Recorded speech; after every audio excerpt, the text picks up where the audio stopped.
And a good Wednesday morning, Philadelphia. Managerial Strategy alongside my man, John Kincade. Johnny, good morning. And a good morning to you. It is a beautiful day to be a Philadelphia sports fan because the Phillies won last night, and we are still basking in the glory of the 1-0 start for the Philadelphia Eagles. And last night we got more than just baseball happening at Citizens Bank Park yesterday. We had a plunking. We'll get to that coming up in a little bit. And a good brawl. Oh, no, we didn't. Baseball, we didn't. As a former baseball player that reached very high levels of baseball in high school, I can say that we are the fakest tough guy sport in.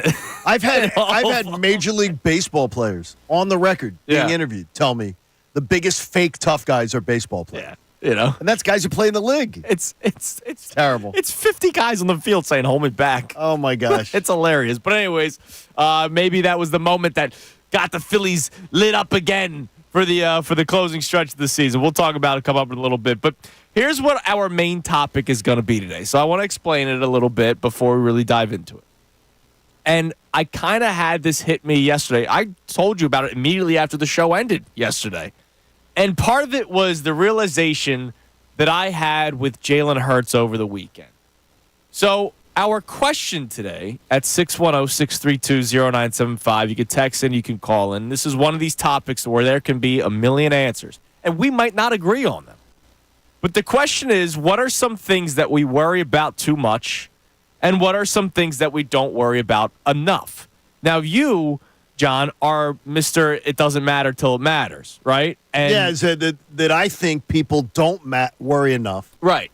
About certain things. When they see it in front of them, they see the red flags. It's like a guy or a girl in a relationship. Mm-hmm. They see the red flags, or they start a relationship with someone who's a serial cheater. Right. And they think, well, they're not going to cheat on me. Right. We're in a great relationship. They see the red flags and ignore them. And I think, as a whole, this fan base does that all the time.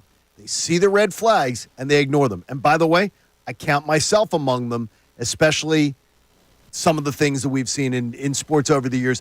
I've fallen into the trap too. Right. And for a perfect example, and again, this is an example where we may have seen things differently in the actual moment. And, obviously we could do revisionist history and hindsight 2020. Last year when the Eagles were 10-1, they were not playing good football, right? No, they were not. It was an ugly 10-1. But I remember you were pointing out a lot of the negatives of what was going through with the Eagles. You did think that they would turn it around at some point. I absolutely. That's the one thing is I totally bought into them. They'll fix this. Right. But I'm not pleased, and it doesn't look good in this. And if they keep playing like this, it's going to cost them. Right. Whereas I took the tactic of, I also pointed out the negatives. This is when I was doing middays. I pointed out the negatives, but I said, but you know what? They keep on finding ways to win, and that's what good football teams do. And if you remember, at the time when they were 10-1, so we know that they beat the Chiefs 2 weeks earlier, before everything fell apart. Oh, yeah. The 49ers had just lost 3 straight games. Remember, they were 5-3 at one point. They lost 3 straight games. The Cowboys weren't running away with the NFC East. They were behind the Eagles at the time, and the Eagles had just beaten them. So even though the Eagles did not look perfect and they didn't necessarily look even close to being a clean football team, they were still better than the rest of the league, not just record-wise, but finding ways to win. And so I took that tactic of, there's some bad things going on, but this is a good football team because good football teams find ways to win. And then later we found out that once they stopped finding ways to win, they were not a good football team. And I think we also, too, maybe we tricked ourselves that there wouldn't be teams like they could never lose. Where I fell into the trap, I looked at it and said, well, they can't. Look down the stretch. They got the Giants, the Cardinals. They're not losing. They're not losing to those dread teams. So they'll be able to clean themselves up before the playoffs. I was wrong. Completely wrong. And they fell apart, and we know what happened. So I want to know about some of the things that's going on right now that we probably worry about too much or we don't worry enough about. And I thought of this topic because I had a realization over the weekend, and we finally got to it yesterday when we did our second opinion segment. Which I really enjoyed, by the way. Yeah, I did too. It's another way to talk about a game that happened that maybe we forgot about some things or we didn't talk enough about something. And I had a realization over the weekend about Jaylen Hurts. We worry way too much about how he is viewed by people across the country, about the Nick Wrights of the world, about ESPNs and CBSs and Foxes and anybody that has a platform that puts together their quarterback rankings. We worry too much about it. We as a show, come next offseason, damn it, we're going to do it because there's content to be filled from the end of the Super Bowl to week 1 kickoff. So we're going to do it, and we will react to others. But I think we almost make too much of it because ultimately, John, and I said this to you yesterday, and I'm probably in a firm belief of this now, Jalen Hurts doesn't have to be a top 3 quarterback in order for this team to win. Josh Allen in Buffalo, let me use this as an example. Josh Allen might need to be the best quarterback in the history of the world to win a Super Bowl this year. Yeah, I think he's going to have to play at a level better than he's played at any point in his career. He's got no weapons. Really he's got nothing. That defense is getting old and untalented quickly. I'm expecting big numbers from the Dolphins offense this week when the two teams face off. Josh Allen is a good quarterback. He is. He makes some horrible mistakes, but he's a good quarterback. But for that team to win anything this year, like the division, honestly, I might call the Buffalo Bills winning the division this year the Super Bowl in Buffalo. Because there's no way they should win that division. Because Josh Allen has to play like the greatest quarterback in the history of the world for that team to win. Jalen Hurts doesn't. Jalen Hurts can be a game manager, which I know when people hear that term, they go, oh, how dare you say something like that? No. He could drop back 20 to 25 times, hit his top 3 wide receiver in A.J. Brown, his arguably top 10 wide receiver in Devontae Smith, his top 10 tight end in Dallas Goedert, his top 5 running back in Saquon Barkley. He can hit them with easy routes. Kellen Moore is going to put him in good positions. And then if things aren't necessarily working in the passing game, they can rely on their running attack with Saquon Barkley and a top 5 offensive line in the National Football League. Jalen Hurts doesn't have to do that much. There's going to be games where you're going to have to rely on Jalen Hurts. That happens every single year. But there are some games like Friday night where he just needs to make a couple plays and move away from some of the mistakes that he made. And this Eagles team will still score close to 30 points a week, John. Okay, to your initial point, I am absolutely with you on we care too much about the assessments from guys. Again, guys like Nick Wright. But we're giving him exactly what he wants when we mention his name. But it's the old adage, and I've said it from the day he uttered the words. I thought the biggest lie ever told in Philadelphia is no one likes us. We don't care. Absolutely. When no one likes us, we get the pitchforks out and act like we are the most offended people in the whole world. Right.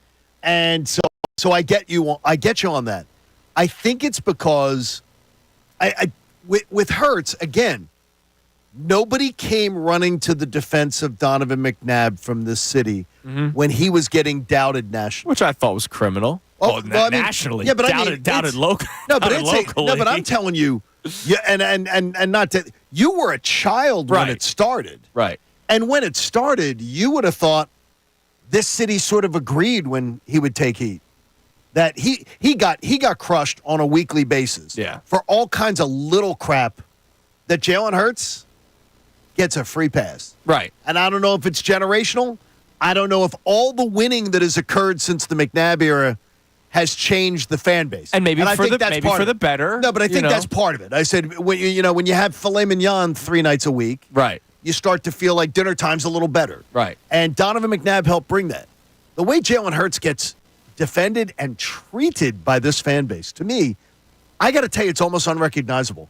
Well, that's why, it's unrecognizable. When I say he doesn't have to be elite, it's someone's taking that as offensive. And that's not me saying it's because I don't think he is a top 10 quarterback. I believe he is a top 10 quarterback. I also do believe that quarterback play in the NFL is not good right now. And that's not just a Jalen Hurts thing. I look across the entire National Football League, and there's Patrick Mahomes, there's Lamar Jackson, who wins, 2-time MVP award winner, and then it's everybody else. That's why when we do our quarterback rankings, nobody has the same top 10. No. Because it's all over the place, and it's not because it's so good. It's because it's so, No, I don't want to say terrible. I don't want to say mediocre. It's pretty bad. But, I saw a tweet yesterday, John, about how blessed we were in the early and mid-2000s when you had Drew Brees and Brady and Manning and McNabb, and how many quarterbacks throwing for 4,000 yards? Guys throwing close to 5,000 yards. Aaron Rodgers in his prime. Nowadays, it's like, oh, you had a good game, man. You threw for 220. Well, I mean, but you didn't make any mistakes. We had two guys that passed for 300 yards last week in the NFL. Right, which is, I think that's fascinating to me. and this is supposed to be the offensive league. Offense. Yeah, exactly. You played 16 games and only two quarterbacks threw for 300. It's shocking to me. And more than half the league didn't pass for 200. Right. Now, I don't know if that's a return for a week on running games. Could be. Maybe we're going to see a renaissance. Well, I believe that we will. So you do believe we're going to see a renaissance? Yeah, I said this a couple years ago. Once, I forget who said it, like in terms of a real football guy. I'm a fake football guy. But I completely bought into it. Now, you're a baseball guy, which makes you a fake tough guy. Yes. Once teams started going with the quicker linebackers because they need to get sideline to sideline, I think Howie Roseman actually made a genius move getting Saquon Barkley because it's against the tide of what defenses are doing. And you go, all right, so you're going with these smaller linebackers who are just quick, going sideline to sideline. I'll get this beefy back. That's why Derrick Henry still looks like he's got something in the tank because it's hard to bring a guy like that down. So it's probably not the worst thing to have a elusive running back or a guy that can be a 3-down back. And I think last year they kind of made that mistake with the DeAndre Swift, Kenneth Gainwell thing because they were kind of the same player, right? Like it wasn't it was the same. It wasn't like an earth, wind, and fire kind of thing like the Giants used to have. No, it was just two guys that could do things out of the backfield. But I mean, look, what I came to terms with is that Jalen Hurts can be a top 10 quarterback and not be an elite quarterback at the same time and then win. The one thing is that this top 10, and Connor, you and I will get into wordsmith things sometimes. This top 10, like elite to me is, see, when I hear the word elite, I think Patrick Mahomes. And there's one and only, yeah. And I don't think anybody's on his shelf. But I think if you're talking about the great, how about great quarterbacks? I would agree with you. He doesn't have to be great. But I would think if you're in the top 5 or 6, you're going to be great. And I'm telling you right now, I believe Jalen Hurts is going to be one of the 5 or 6 best this year. This year, yeah, he might be. Yeah, I think he's going to be. He might be. I really do. I mean, he has the tools to do it. He's the weapons to do it. And again, to be a top 5, top 6 quarterback, I don't think you have to be throwing for 400 yards. You really don't. I think you have to have a good touchdown to interception ratio, which right now he's 2-2. That's not good. That needs to get better as the season goes on. To be a great quarterback, you need to put your team in the best possible situation in order to win. I think he can do that, whether it's with his arm or with his legs. He doesn't have to do it statistically. No, he does not. He just has to be able to do it with your eyes. And that was one of my biggest problems with him last year. Statistically, he was fine. I watched the guy last year struggle and put his team in bad situations. I saw him lose games last year, which is something we didn't see 2 seasons ago. We need him to get back to what he did 2 years ago, which was make the right plays, not make mistakes, and get in front and then run the football afterward. Like, they did that 2 years ago. I know they passed their way into the lead, but they would be up so big that Hurts wouldn't even be on the field in the fourth quarter. If you saw that game the other night, and in the second to the last offensive possession, if Jalen Hurts just doesn't play hero ball, the Philadelphia Eagles at least kick a field goal. Yes. And to me, then they're up by 8 kicking off to Green Bay, where they've got to not only go down the field, get a touchdown, but they got to be perfect on a 2-point conversion in order to be able to just tie you. Right. Jalen Hurts put the game at risk with his risky plays and risky decisions. Clean that up, and we're going to be talking about him being up for an MVP again. Absolutely. I'm absolutely convinced. I don't need him to be Patrick Mahomes. No. That's what I came to terms with yesterday. And that is not a slight. Josh Allen, in order to win this year, needs to be Patrick Mahomes. Right? Jalen Hurts doesn't. And I use Josh Allen as the example because a lot of people compare the two because of what Jalen Hurts' numbers were through the first 2 seasons, just like Josh Allen, right? You guys have seen that stuff on social media. And they're in 2 totally different situations where Josh Allen has nothing and Jalen Hurts has everything. And that's not a slight at Jalen Hurts. He's fortunate. We, as Eagles fans, are fortunate that A.J. Brown and Devontae Smith are on this team. I don't think that's a slight at Jalen Hurts. No. I always hate that argument because when people will say, well, look at all he's got to work with. Joe Montana. I mean, look at it. It's why I respect Tom Brady's accomplishments much more than Joe Montana's. Right. Because Tom Brady, he had a blip on the radar with Randy Moss. Randy Moss. Other than that, he made a bunch of Joe Bag of Donuts star receivers. And I'm not saying, again, that's not a slight to Joe Montana. That's a certain guys you tend to find great coaches have great players. Right. And that's something that Nick Sirianni, to his credit, has said. Great coaches have great players. Coaches with great records have great players. Right. And I admire that about Nick because it would be easy for him to do the Doug Peterson thing. I hate ripping on Doug, but Doug Peterson, as things started to wind down for him here, he was doing the, we're 24 and we're 24 and 10 over right, the last. Doing the record stuff. We were in we got a Super Bowl here. Which is what Howie did do last season after the year ended. The minute you hear the resume reciting of accomplishments is when you know someone does not want to live in the present. Right. And talk about what is going on right now. Right. But I think that's a good one to get started with today on this whole idea of what do we pay too much attention to. But I still can't figure it out. I can't figure out when this fan base shifted.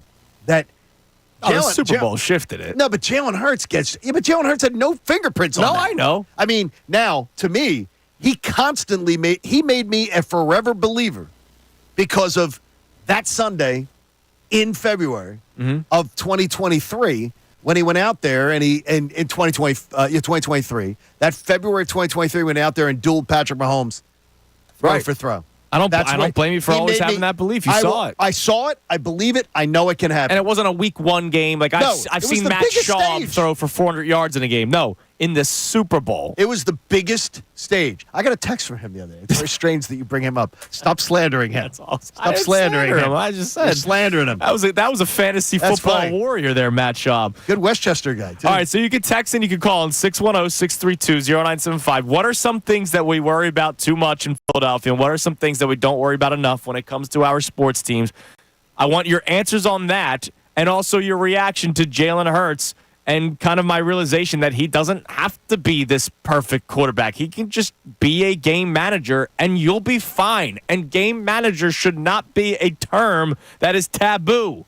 Another one I want to get into, and we'll get into this coming up in the next segment, Rob Thompson's managerial style, because that has been a conversation a lot throughout our 120-plus shows together. It is.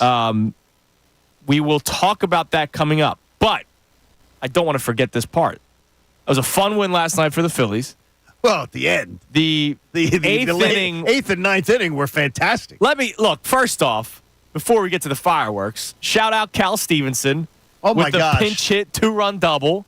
And then you got the Buddy Kennedy moment yesterday. And at one point, I had my Twitter ready to go saying, the Cal Stevenson Buddy Kennedy game. But then, of course, Trey Turner really opens up the door when he hits his home run. He finishes with 4 RBI last night. Then Harper hits the double. No, he had 3 doubles, didn't he? Right, I'm just kind of going through that eighth inning. You're going through the eighth inning. Because I thought it was going to be the Cal Stevenson Buddy Kennedy game, but it ends up being a lot more than that because of Turner's home run. Harper's double. Harper goes 4 for 5 yesterday, which was great to see, especially coming off of the day where he hit the could have been a double, but it ended up being a single because he didn't bust it out of the box. I liked that he got 3 doubles and after turning a double into a single the night before. Yes. I think there was almost some sort of poetic justice to that. May have been. I'm going to get out there. I'm going to get on second base where I should have been the night before. And then the next moment, Nick Castellanos steps up to the plate and gets plunked. And on his keister. And the bench is clear, and there's a bunch of hold me back guys. Oh, yeah. It's like, we're going to fight, man. We're going to fight. None of you want to fight. I love Stop baseball. faking. I love baseball. Posing. It's amazing. None of you want to fight. You're a bunch of posers. But it was exciting when that happened last night, and maybe that wakes up the Phillies, even though the Phillies have been playing good baseball, but that could be one of those, another rallying moment. You're always, over a long season, you're always looking for something to rally around. I think that game may have woken up some of the, little smack to the cheeks. Yeah. But I went to bed so scared about Kyle Schwarber. I'm glad you're going to have an update on that. We'll talk about that coming up as well. Also, you'll hear from Kyle Schwarber, Nick Castellanos, and Bryce Harper because how they handled the plunking in the media after the game yesterday was a masterclass. Professional answers and jabs at the same time. You'll hear those go up next. It's Kincade Salciunas, 97.5 The Fanatic.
Tune us on this Adam Schefter Wednesday morning. Schefter will be joining us coming up at 8 o'clock. We always look forward to those conversations. And finally, we get to talk to Schefter about week one instead of just preseason and speculation for a year. And, oh, by the way, a crazy week one. I can't wait to talk to him about it because there was news left and right this week one, right? Jamar Chase, last second, is going to start playing. Who knows what goes on with the 49ers situation with Christian McCaffrey and how the running back Mason said that he knew on Friday. Well, and again, I've told you before that Kyle Shanahan is the person that he is. The kid's not lying. Right. He was told Friday that he was starting. He was told the kid's not making it up. He's not going to go out there and stand behind a microphone and make it up. Right. And then Kyle Shanahan throws him under the bus and be like, no, we never said that to him. Oh, yeah. Can you tell me? Kyle Shanahan is he should slither on his belly, the kind of character he is. Right. He should slither across a room on his belly. And it just reinforced it to me. You're going to throw that kid to the wolves? Kid under the bus, yeah. That kid made that up. He stood behind a microphone and made that up. Bull crap, Kyle Shanahan. I don't. Here's the thing. I don't know. There is a chance that the guy who hasn't done the national interview after a big game might have misspoke in the moment. No, he reiterated it. They asked him if he made it clear. Friday, he said it because they even rounded back with him. And in the same thing. In the same interview. Yeah, but he said it flat out. Yeah, it was Friday. Okay, well, John, we're behind microphones and on camera every morning. This is a guy that, I know he plays in the NFL, but he hasn't really done anything on this level, and he probably wasn't expecting that. He may have misspoke, so I'm not going to just flat out say Kyle Shanahan. Do me a favor. Yes. No, I don't believe it. For headlines. Okay, you don't have to. For headlines, have the things that you have planned, but grab the Jordan Mason, not the on-field interview. Yes. I want the post-game press conference because he did the low-hanging fruit. It's the media's fault. Oh, yeah. So grab that. Have begun grab it. He tried spinning it that it's the evil media's fault. The kid, one thing he did, he was not expecting to ever this year start a game. And he did, and he played great. And you're telling me that someone wants me to believe he forgot or he misremembered when he was told that he was going to start his first NFL game? Shut up, Kyle Shanahan. I'm not asking You're full of crap. I'm not asking you to believe anything. I'm asking you to keep your mind open to the possibility that we don't determine exactly what happened yet. Well, I'm going to with a wealth of information in the character of Kyle Shanahan. I'm going to base it that I feel very comfortable in it. And I'm not going to call this kid's a liar multiple times. Right. No, I eat it. Kyle Shanahan, he's a slime bag. All right, so we're talking our main topic today, things that we worry about too much versus the things that we don't worry about enough. And I believe that we worry too much about the quarterback rankings for Jalen Hurts and the disrespect that he gets from the national media. Yeah. When he probably doesn't have to do all that much in order for the Eagles to win. So I want to get some reaction to that at 610-632-0975. But I want to get into this Rob Thompson question as well. But before we do that, I want to play some of the audio for you from last night's game. If you remember, in the 8th inning, Edwin Uceta. When he came into the game, I'm just going to tell you, when he came in, I thought, oh, we're screwed. Well, he's been dominant because he was hitting the back end of the lineup. Yep. And I'm saying, man, he is going to eat our lunch. And his ERA coming into last night, 0.75. And then last night he gets beat up by the Buddy Kennedys of the world and the Cal Stevensons of the world. Trey Turner goes yard. But then after the Harper double, Uceta plunks Castellanos. The bench is clear. So, of course, it was talked a lot about it after the game. Here's the man that did get hit by the pitch, Nick Castellanos. He was just pissed off that, he got hit around and his ERA shot through the roof. You're throwing a baseball over 90 miles an hour and you're frustrated and you're going to throw at somebody, That's like my 2-year-old throwing a fit because I take away his dessert before he's finished. I mean... that's an awesome answer. It was professional, but at the same time, taking some jabs. Yeah, and again, it's the fake tough guy routine. I love watching these baseball players rumble out. Yeah, hold me back. If I'm Castellanos, I'm pissed off, though. Now, the thing is, in Ricky Bo's day, guys actually rumbled from time to time. Well, They even actually still now. really rumble. No. Bryce Harper not long ago when he was with the Nationals. What was it, Hunter Strickland? Was that his name? Yeah, through the helmet. The guy and with was the actually Giants. swinging. Yeah, there was actually Was punch. that like everyone's- 8 or 9 years ago? Rugden Odor. I mean, there was a fight. Probably this year. Odor was Dude, my, just might be my last year. favorite Just one. last year, Jose Ramirez KO Tim Anderson. No, I'm like, talking about a knocked out. fight. No, I'm talking about where two teams come and meet up. I mean, I'd and you say a will guy see getting different knocked guys out on the field is a fight. You will have guys fighting where there will be numerous guys. Yeah, every tussling. once in a while, it still does happen. So that was Castellanos. Then Harper, Harper's on second Hold me base back, when it hold all me back. happens. Yeah. And he runs behind Uceda just to start yelling at him. Here he is after the game. It's not the game that we play, man. It shouldn't be. I mean, guys start too hard nowadays. You're getting mad because a guy, hits a home run off here, you blow the lead, walk the guy and come out of the game. I mean, what are you going to do? I mean, it's just the situation, the whole thing just really fired me up, really upset me. Just not something that you should accept as Major League Baseball. So, in other words, then we can't throw at any of the players today. That's what I from the just Rays. got out of it. That we can't do that. Because if Harper says that, and then if it does happen tonight, then it's hypocrisy. So teams will continually throw at our guys, and we will not answer it because that's not the way you play. Could be. Very Or strange. somebody goes rogue. So don't protect your players. That makes no sense to me. Or somebody goes rogue. I think that could be. That could happen. Because I guarantee you there are guys in the locker room who do not share his opinion. Right, exactly. On having him on There's plunking probably somebody that's pissed off and Or- ready to go today. Or he may be laying the groundwork of, well, look what I said. I tried to diffuse. Oh, maybe. You never Who know. knows? You never know. And then lastly, the voice of the team, Kyle Schwarber, and we'll talk about Schwarber in a second. Here he is talking about the moment last night. Yeah, I mean, that shouldn't be in the game. There's to take your frustrations out on a hitter just because, in my opinion, you're getting hit. It's just not right. And, yeah, there's just no part of it that should be in the game. And it doesn't look good for them. They have to be able to handle that as well. So, great job by Kyle Schwarber there. Obviously, I'm not surprised at all that he was very professional there. It's now, awesome that the fact that we got to see Kyle Schwarber talk to the media. Yes, because Schwarber talking to the media means he's not legitimately hurt. So he left the game yesterday. First of all, congratulations. He breaks the record for Which most you called for. leadoff home runs in the season.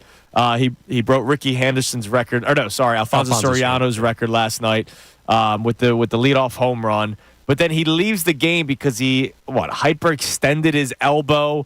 And then after the game, he was asked about that as well, not just the Castellanos moment. He said, quote, "I don't feel pain or nothing. I kind of extended it, and it was weird. I went out of the batting cage and took a swing, and it didn't feel good." Rob Thompson says he's day-to-day.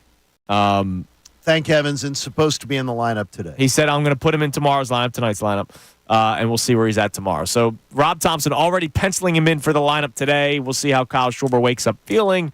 But it seemed like it wasn't as bad. Because you text us right away. If he's hurt, they're in trouble. Yeah, if he's hurt, to me, it seems like he's the guy that they absolutely could not miss. Right. And, but that was great. That's great to see that. And if he is back in the lineup, I would wonder, though, again, he has played a ton, and you have a day off tomorrow. Do you maybe say, let it just calm down? I wouldn't be against that. Yeah, let I didn't it want just, Harper to play in the Dodgers series, before the All-Star break. Right, let it just calm down and come back for the Mets this weekend. Yeah, Yeah. but if he says he's fine, you play him. Like that's But the thing. You have sometimes to you ask can the be player. cautious. I mean, Sometimes you got to protect the player we've from seen themselves. Alec Boehm get days off against the Braves, like in big Right. games, right? Yeah, but days off are not the same thing. Like days off are scheduled based on the wear and tear of the player. Like Bryce Harper got hit in the elbow. People were talking about sit him for 2-3 games. He was playing the next day. Like he had the day off and then he was back in because he was fine. And yet, I'm not going to, in a race for the top seed in the league, say, well, okay, if Kyle Schwarber's perfectly fine, we're just going to give him a day. If there's anything where he's like a little bit sore, though, if if he's a anything's little bit slightly sore. wrong, yes. But if he's fine, he plays. Except if Nick he's fine, he Castellanos. plays. Oh, yeah, because He's gotta keep Nick come on, in man. every day. Iron Man, He must Nick be in every Castellanos. day. Yeah, he's fine. All right, so Cal Ripken Jr. we'll dive deeper into this probably coming up next, and we'll get to some of your text messages. But another question that I have for the things that we worry about too much versus things that we don't worry about enough. Now, this is one that I think is split, like over the course of the city. Do we worry too much about Rob Thompson's managerial style, or do we not worry about it enough? And mine is perfect for you. Okay. then we'll get into that coming up next. Our main topic today, things we worry about too much versus things that we don't. We'd love to get some answers from you, but the ones that we've discussed so far, the Jalen Hurts quarterback ranking, I don't think he needs to be all that great in order for this Eagles team to win. React to that, and soon react to this discussion about Rob Thompson and his managerial style. We'll get into this more coming up next. It's Kincade and Salciunas on this Adam Schefter Wednesday morning, 97.5 The Fanatic.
6:46 on Kincade Salciunas, 97.5 The Fanatic on this beautiful Wednesday morning.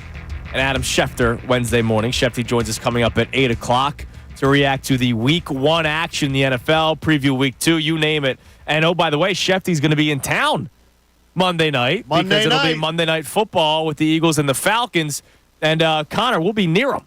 He probably won't want to hang out with us, but we'll be near him because we'll be doing our pregame show from Xfinity Live, you, me, and Bill Colarulo, and that's where the festivities will be. Why are they not for Monday doing Night it Countdown. in the stadium?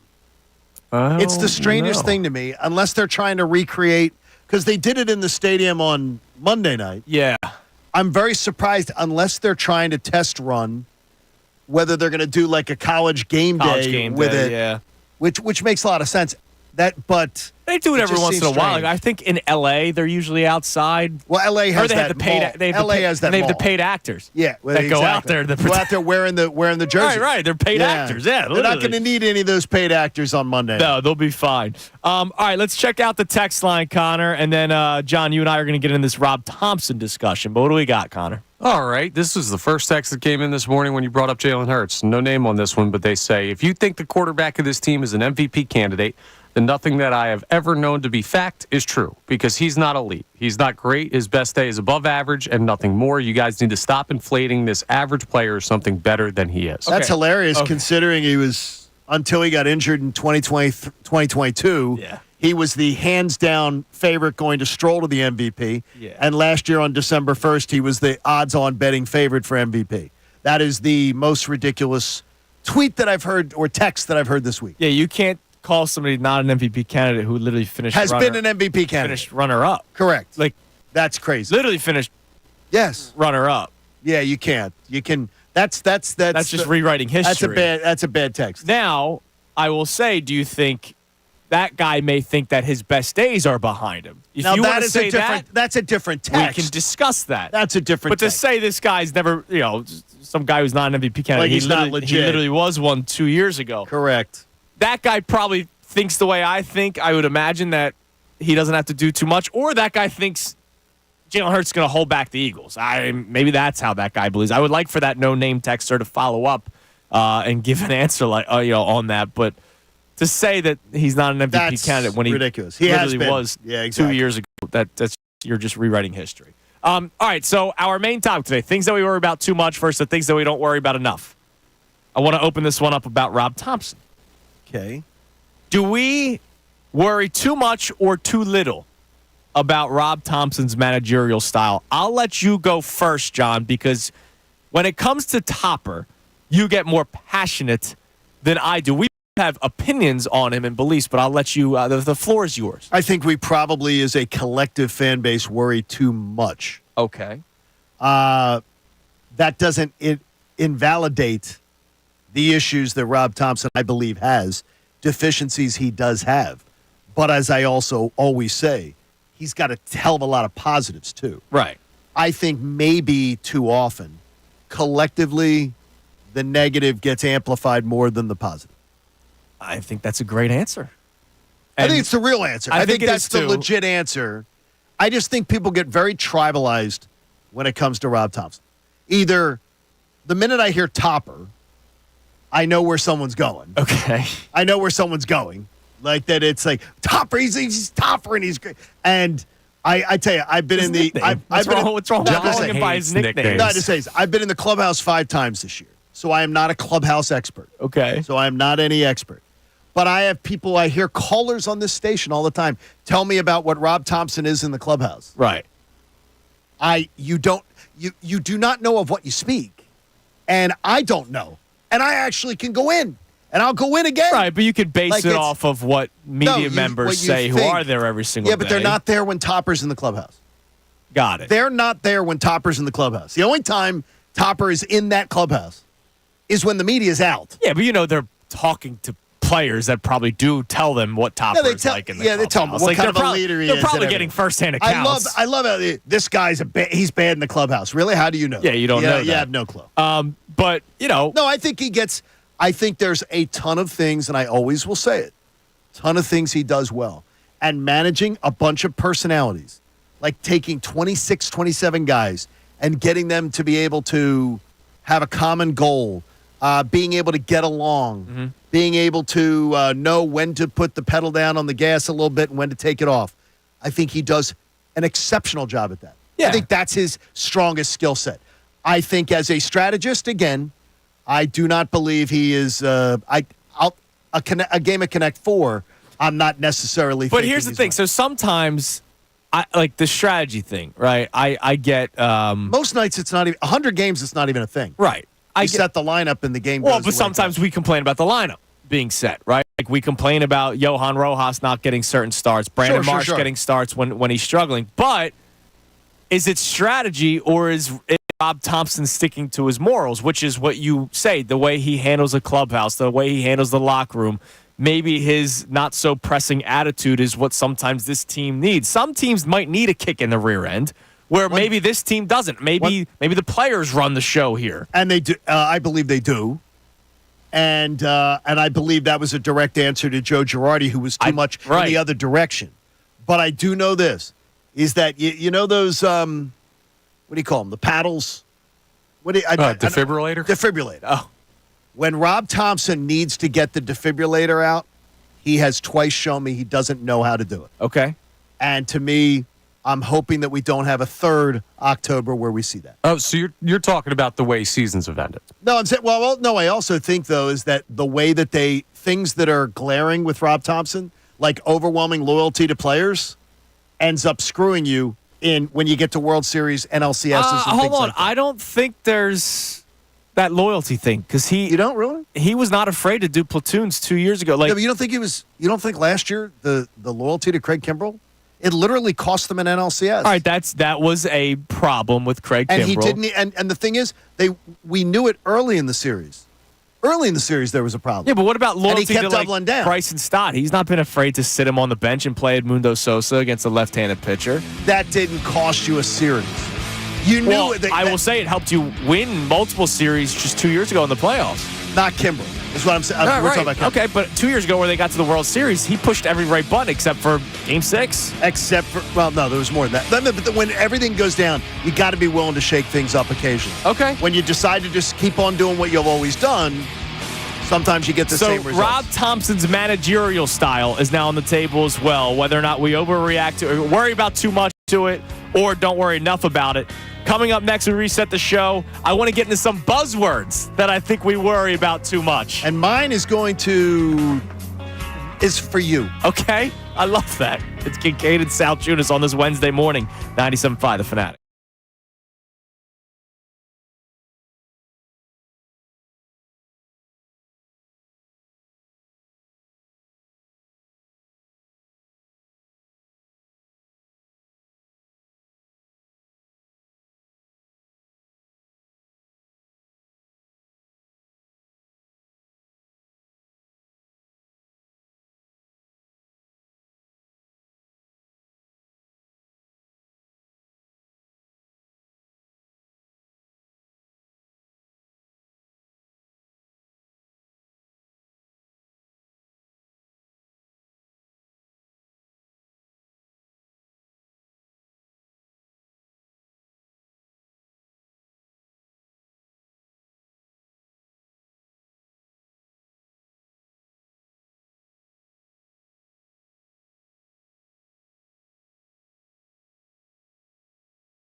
a.m. on Kincade Salciunas, 97.5 The Fanatic.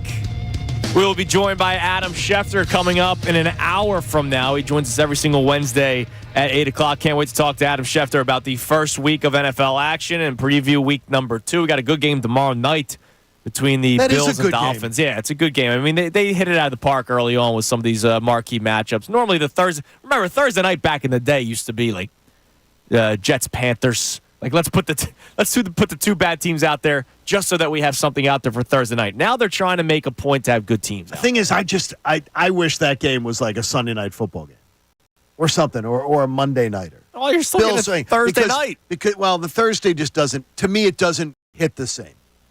Thursday night football doesn't hit. Well, usually the game itself doesn't hit the same because they're still beat up from 4 days earlier. Yeah, I mean, it's not enough rest. I'd rather see that than. I see that the Commodes and the Giants are both on Monday Night Football in the next month. Yeah, Giants and Commanders. But I get the Commanders thing with Jayden Daniels. They're trying to pump because isn't it Commanders Bears? It is Commanders. Yeah, the Commanders play the. I thought it was Texans against C.J. Stroud. Oh, maybe that's what it was. Because I know Caleb Williams is going to be on a national stage soon too. Because you know what they do. They're trying to Giants are at the Steelers in October. Okay. And the Commanders are at the Bengals. At the Bengals. All right, so they're going with the Burrow and Jayden Daniels. Like, honestly, it comes down to quarterback matchups. That's what they probably try to do as much as they can. Yeah, it's going to be. But tomorrow night can be a good football game, so we can't wait to talk to Schefter about all things NFL coming up at 8 o'clock. But I want to get to some more text messages, and I want to get into these buzzwords coming up later on this segment because today's topic are the things that we worry about too much versus things that we don't worry about enough. Now, I kind of lied.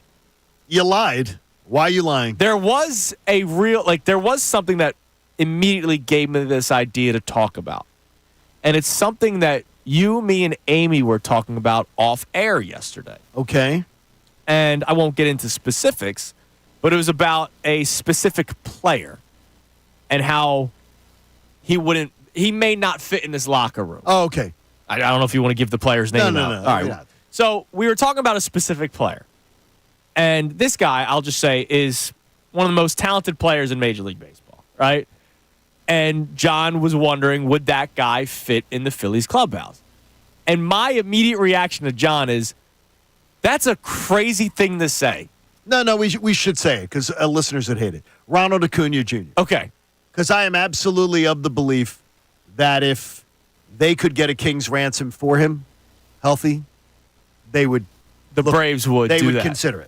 And yes. I was just joking around, like, man, not that I think the Phillies would get Ronald Acuna Jr., but I was joking around, like, man, right. I would take him in a second. You mentioned, would he? I don't think fit in the clubhouse? I got to personally tell you, I don't think he would fit in this clubhouse. And you would know more than most because of your ties to Atlanta. He does not. He would not fit in this clubhouse. I do not believe. And so my immediate reaction is, that's freaking crazy. But I may not worry about that stuff enough. We're talking about a Phillies clubhouse that has been celebrated as a band of brothers, right? The vibes inside that clubhouse, whereas maybe Ronald Acuna Jr. doesn't fit necessarily with the vibes of the Phillies clubhouse, but I'll tell you right now, he's your best outfielder. Like the second he signs with this team. Oh, yeah. Because he's better than Nick Castellanos, and he's obviously better than everything else that you're throwing in left and center field. And that's all I care about. All I care about is talent. But Connor, I would imagine that you would think about vibes more than me. Or not maybe vibes. Maybe that shouldn't be the word that we use. Yeah, because when the vibes gets associated with a backup catcher, right, who has played considerably better, by the way. How about locker room etiquette, locker room chemistry, togetherness? You probably value that more than I do. It depends on the sport. Baseball, I definitely do because of how much time those guys spend together. The 162 games, you gotta have to. But I do think it gets overblown sometimes about fit. I think it's more about organization. Because if you have an organization with a structure, you can accommodate for different personality types. Like, there is a certain feel to this Philadelphia Phillies team that they have a lot of players that have, I don't know if I want to say similar personalities, but they go about their business a similar way. They don't really have, Bryce Harper is kind of he's a flashy player a little bit, but outside of him, like, I don't really see them as having huge like personality. And when you come down to it, he's a baseball player. Like when you come down to it, that guy's a ball player. Right, but like the Phillies don't have like the crazy bat flip guy. The Phillies don't have like the crazy, like I don't know. They don't do that. But that doesn't mean that if you bring a Ronald Acuna Jr. in who plays with more flair, who is a little bit more of a personality, I don't think, like you talked about it with Jazz Chisholm. Well, I literally have his baseball reference page up. Yeah. not a good fit in New York. He's batting 300 for them. Like, if you have a good organization and a team that wins, you can accommodate anybody. It doesn't mean it's going to be easy, but it is possible. right. Oh, it's absolutely possible. But It I don't. is absolutely But John, like when John first brought that up, like I wanted to be like, dude, you're crazy. But then again, I don't know. Like this clubhouse might be different than other clubhouses. Also, too, I can tell you this, is that lackadaisical play and playing for himself and not playing for others and things like that, those have sort of become signatures for him. What do you mean? Bryce Harper does that. Well, I was just about to say, isn't that something you've complained about with this team for a while? Bryce Harper looks like a fundamentals king compared to Ronald Acuna Jr. Yeah. Ronald Acuna Jr. His lack of fundamentals is still an MVP. He gets lost. MVP He gets player. lost in the midst of games. Yeah. Like literally just like he's picking dandelions. Oh, well, in that the JT outfield. Realmuto inside the Parker was inexcusable. He was disinterested. Right. I mean, it's inexcusable. And Atlanta collectively lost their minds for an entire offseason about it. And we would too, but the talent is undeniable. Oh, there's no denying the talent. Yeah, I think there's more of a case on John's side that this matters. Like, it doesn't not matter. Some you people know me. I don't care about prospects. I don't care about vibes. Right. I just want to win. You write stuff off in entirety sometimes that you shouldn't. And so I'm more on John's side with this one, but I don't think it's like an impossible fit for really any player, unless you. There's another player down there in Atlanta that I don't want anywhere near this locker room who's having an MVP caliber season. Yeah, I mean, that's different. Like, let me make that clear. Like, when I say I don't care if you're a good person or not, like, I do have I have a line. You don't want Marcel. You wouldn't want Marcel. Right, exactly. Like, I have a line. But, Connor, I remember you and I did this topic. This was years ago now. I was filling in for middays. And, we talked about whether or not we like the players or not. I don't care. Like, you really don't. No, if you're good, I like you. Right? If Yes. you're a good football player, baseball player, hockey player, soccer player, basketball player, I like you. And we've discussed that in the idea that there is to me, the 93 Phillies team was absolutely despicable. Right. They were a horrible group to have to deal with. Right. But they won baseball games. And they won baseball games, and I cheered my ass off. Tobias Harris, one of the nicer people I've ever met doing this job. He's a great dude. Guy pissed me off to no end. Sure. I celebrated the day he signed with the Pistons. Like, I celebrated that. Yeah, just win games, dude. Like, I don't care who you are. As long as you're not doing anything illegal and you're not hurting anybody. Right. Well, that's the big win. I have a line. Yeah, win games, and I don't really care. Okay. Let's get to some text messages. You can text in. You can call in at 610-632-0975. The things that we worry about too much versus the things that we don't worry about enough. We started with the Jaylen Hurts and the quarterback rankings and how I think we make too much of that kind of stuff, when ultimately he doesn't have to do all that much in order for this Eagles team to win. Reactions to that. Rob Thompson's managerial style. Do we worry too much about that or too little? And we'll get into some buzzwords coming up. But what do we have on the text line so far, Connor? We have an interesting text here from Scott in South Jersey who says, sounds like John wants Rob Thompson to be what Sirianni is to the Eagles, a CEO head coach who's great for the players, but sometimes struggles to do the baseball equivalent to calling plays, which is in-game decisions. What's his name? That's Scott from South Jersey. I don't think John wants that. No, I think John wants a all-around good. Yeah, you know what, though? But John's words sort of, Scott, I don't think that's a bad observation. It's not what I necessarily, again, want, but my words sort of do echo that. And I was going to say, I thought that was pretty spot on. I think it's pretty spot on also. I do believe, but I think Rob is an excellent CEO type manager. Yeah, there's nothing wrong with that. As far as handling that. The problem is in baseball, that doesn't work. I just think our two best teams in town, we don't have two great strategists running them.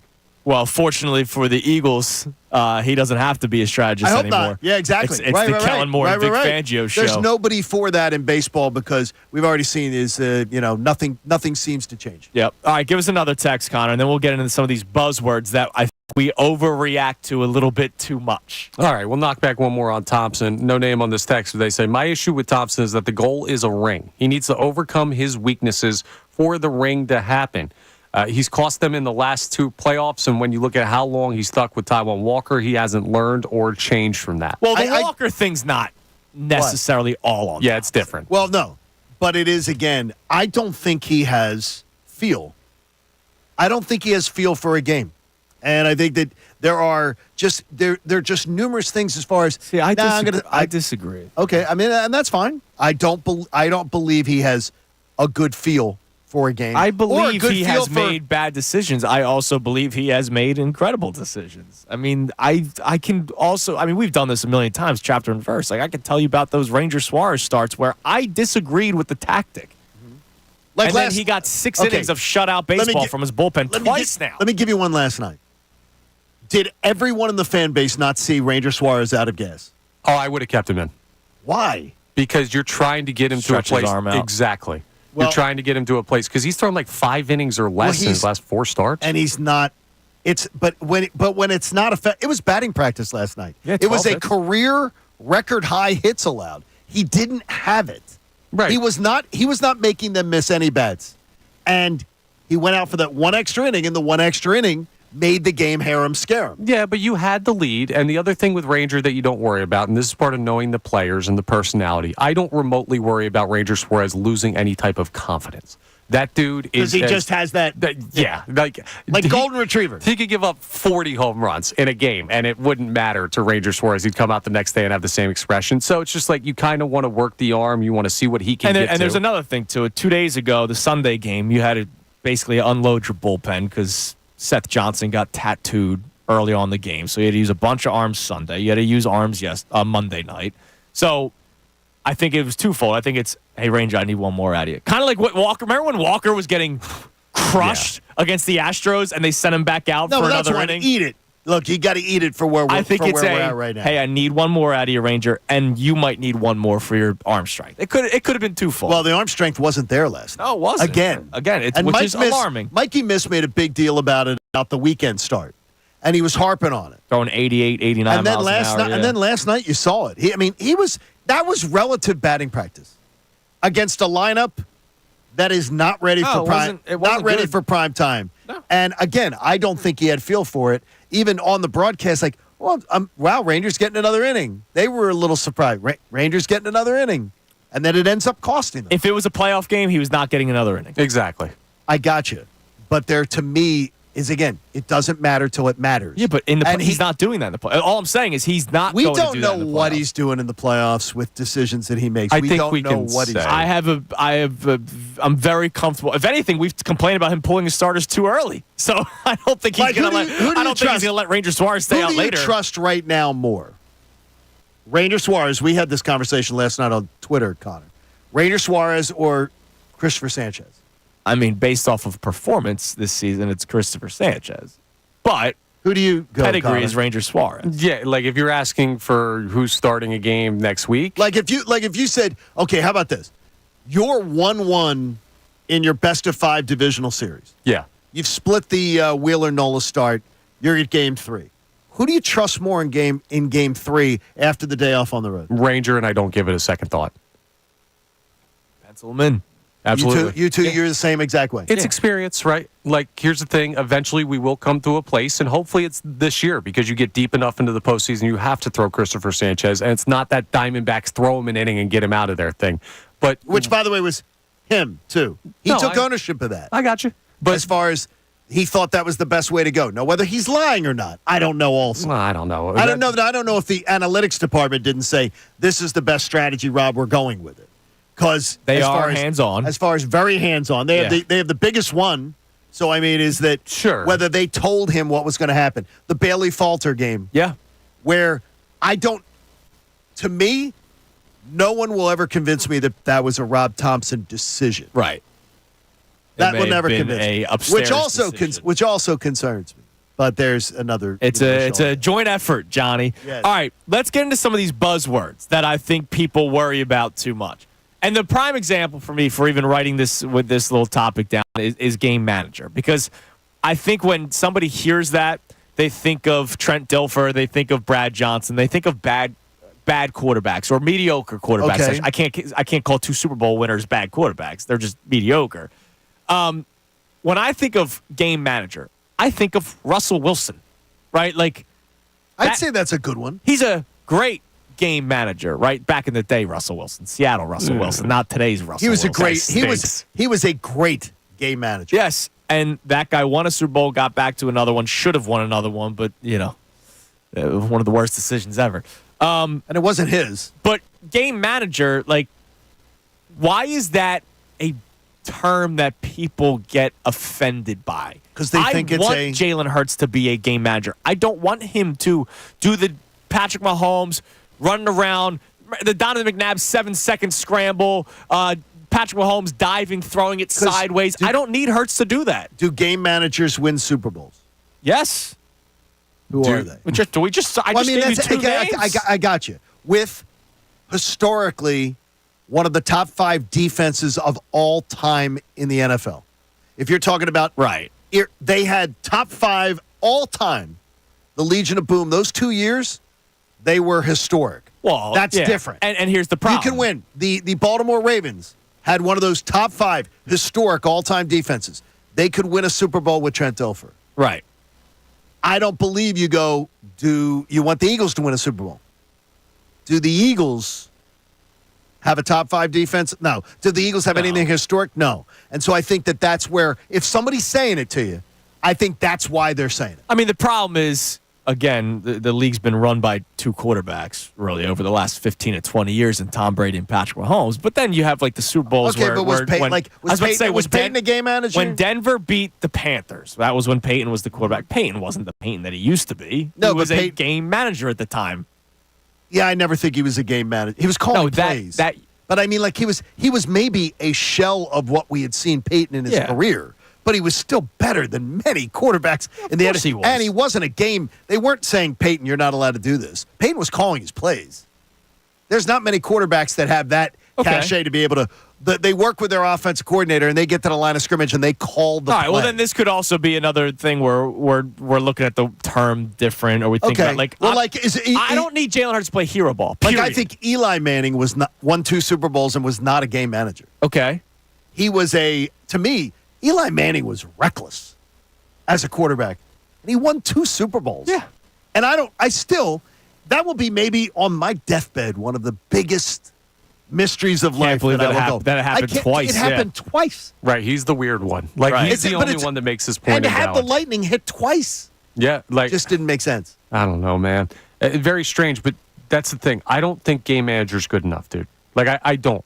Here's the issue. You're accepting something that could happen rather chasing something that other teams are able to do.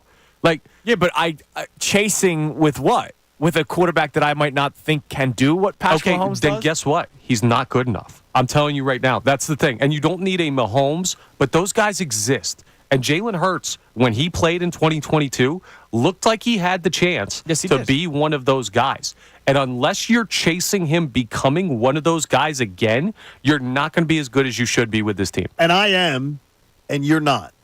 You don't think he's ever getting back to 2022, Hurts? No, but I don't think that means that they have no chance. No, I got you. I'm not trying to paint it that way. I think he can. You don't think we're ever going to see him be that guy again? No, he played perfect, and I don't want to put that expectation on a guy that I don't believe can play perfect every single week. There's going to be some weeks where he is perfect. He had a perfect quarterback rating. There's going to be a couple weeks where he does that. You know what he did though? He did for an entire season. He did not make stupid throws. Right. And the other night he had at least 3 or 4. 2 were picked off, and 2 were almost picked off. And I didn't. So I mean, to me, it's a matter of we're talking about a difference of 18 months. Yeah. Right. He knows he has the potential to not play stupid football. I'll remind you, they took the ball out of his hands his first year as a starter, where they started running the football. Sure, they did. More. 2022 so far, it's early. 2022 so far has been the anomaly.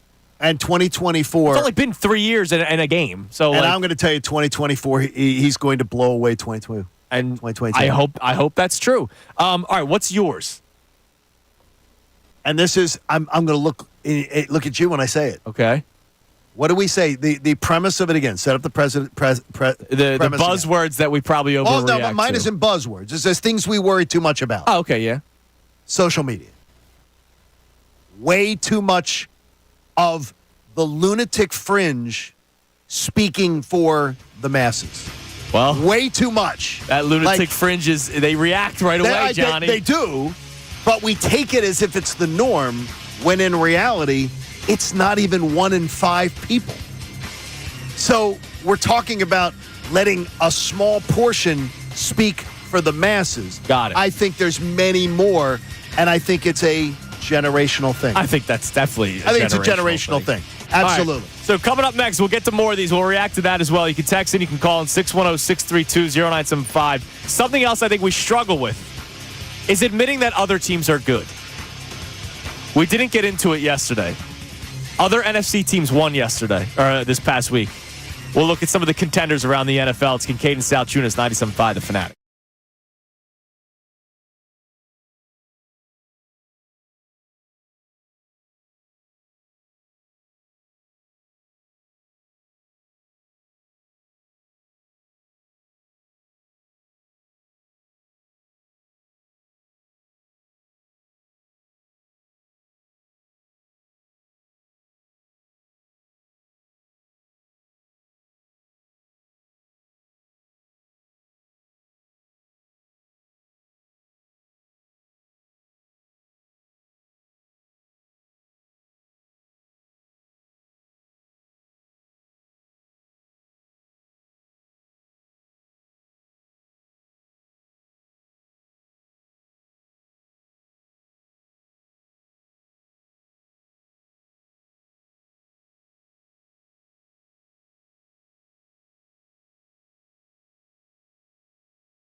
Sports 97.5 The Fanatic on a day where we try to almost do a little therapy session where we find out what we worry about too much and maybe things that we don't worry about enough.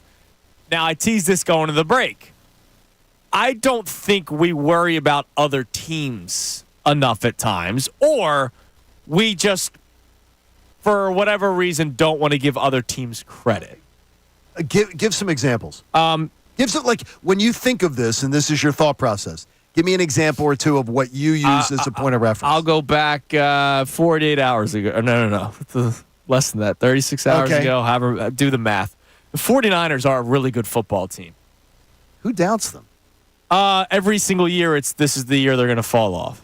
I don't buy it. And the San Francisco 49ers showed again through 1 week that they are the best team in the NFC, and that's why I said before the season started, until the Chiefs and 49ers actually lose, I will just continue to believe that they will be in the Super Bowl every single year.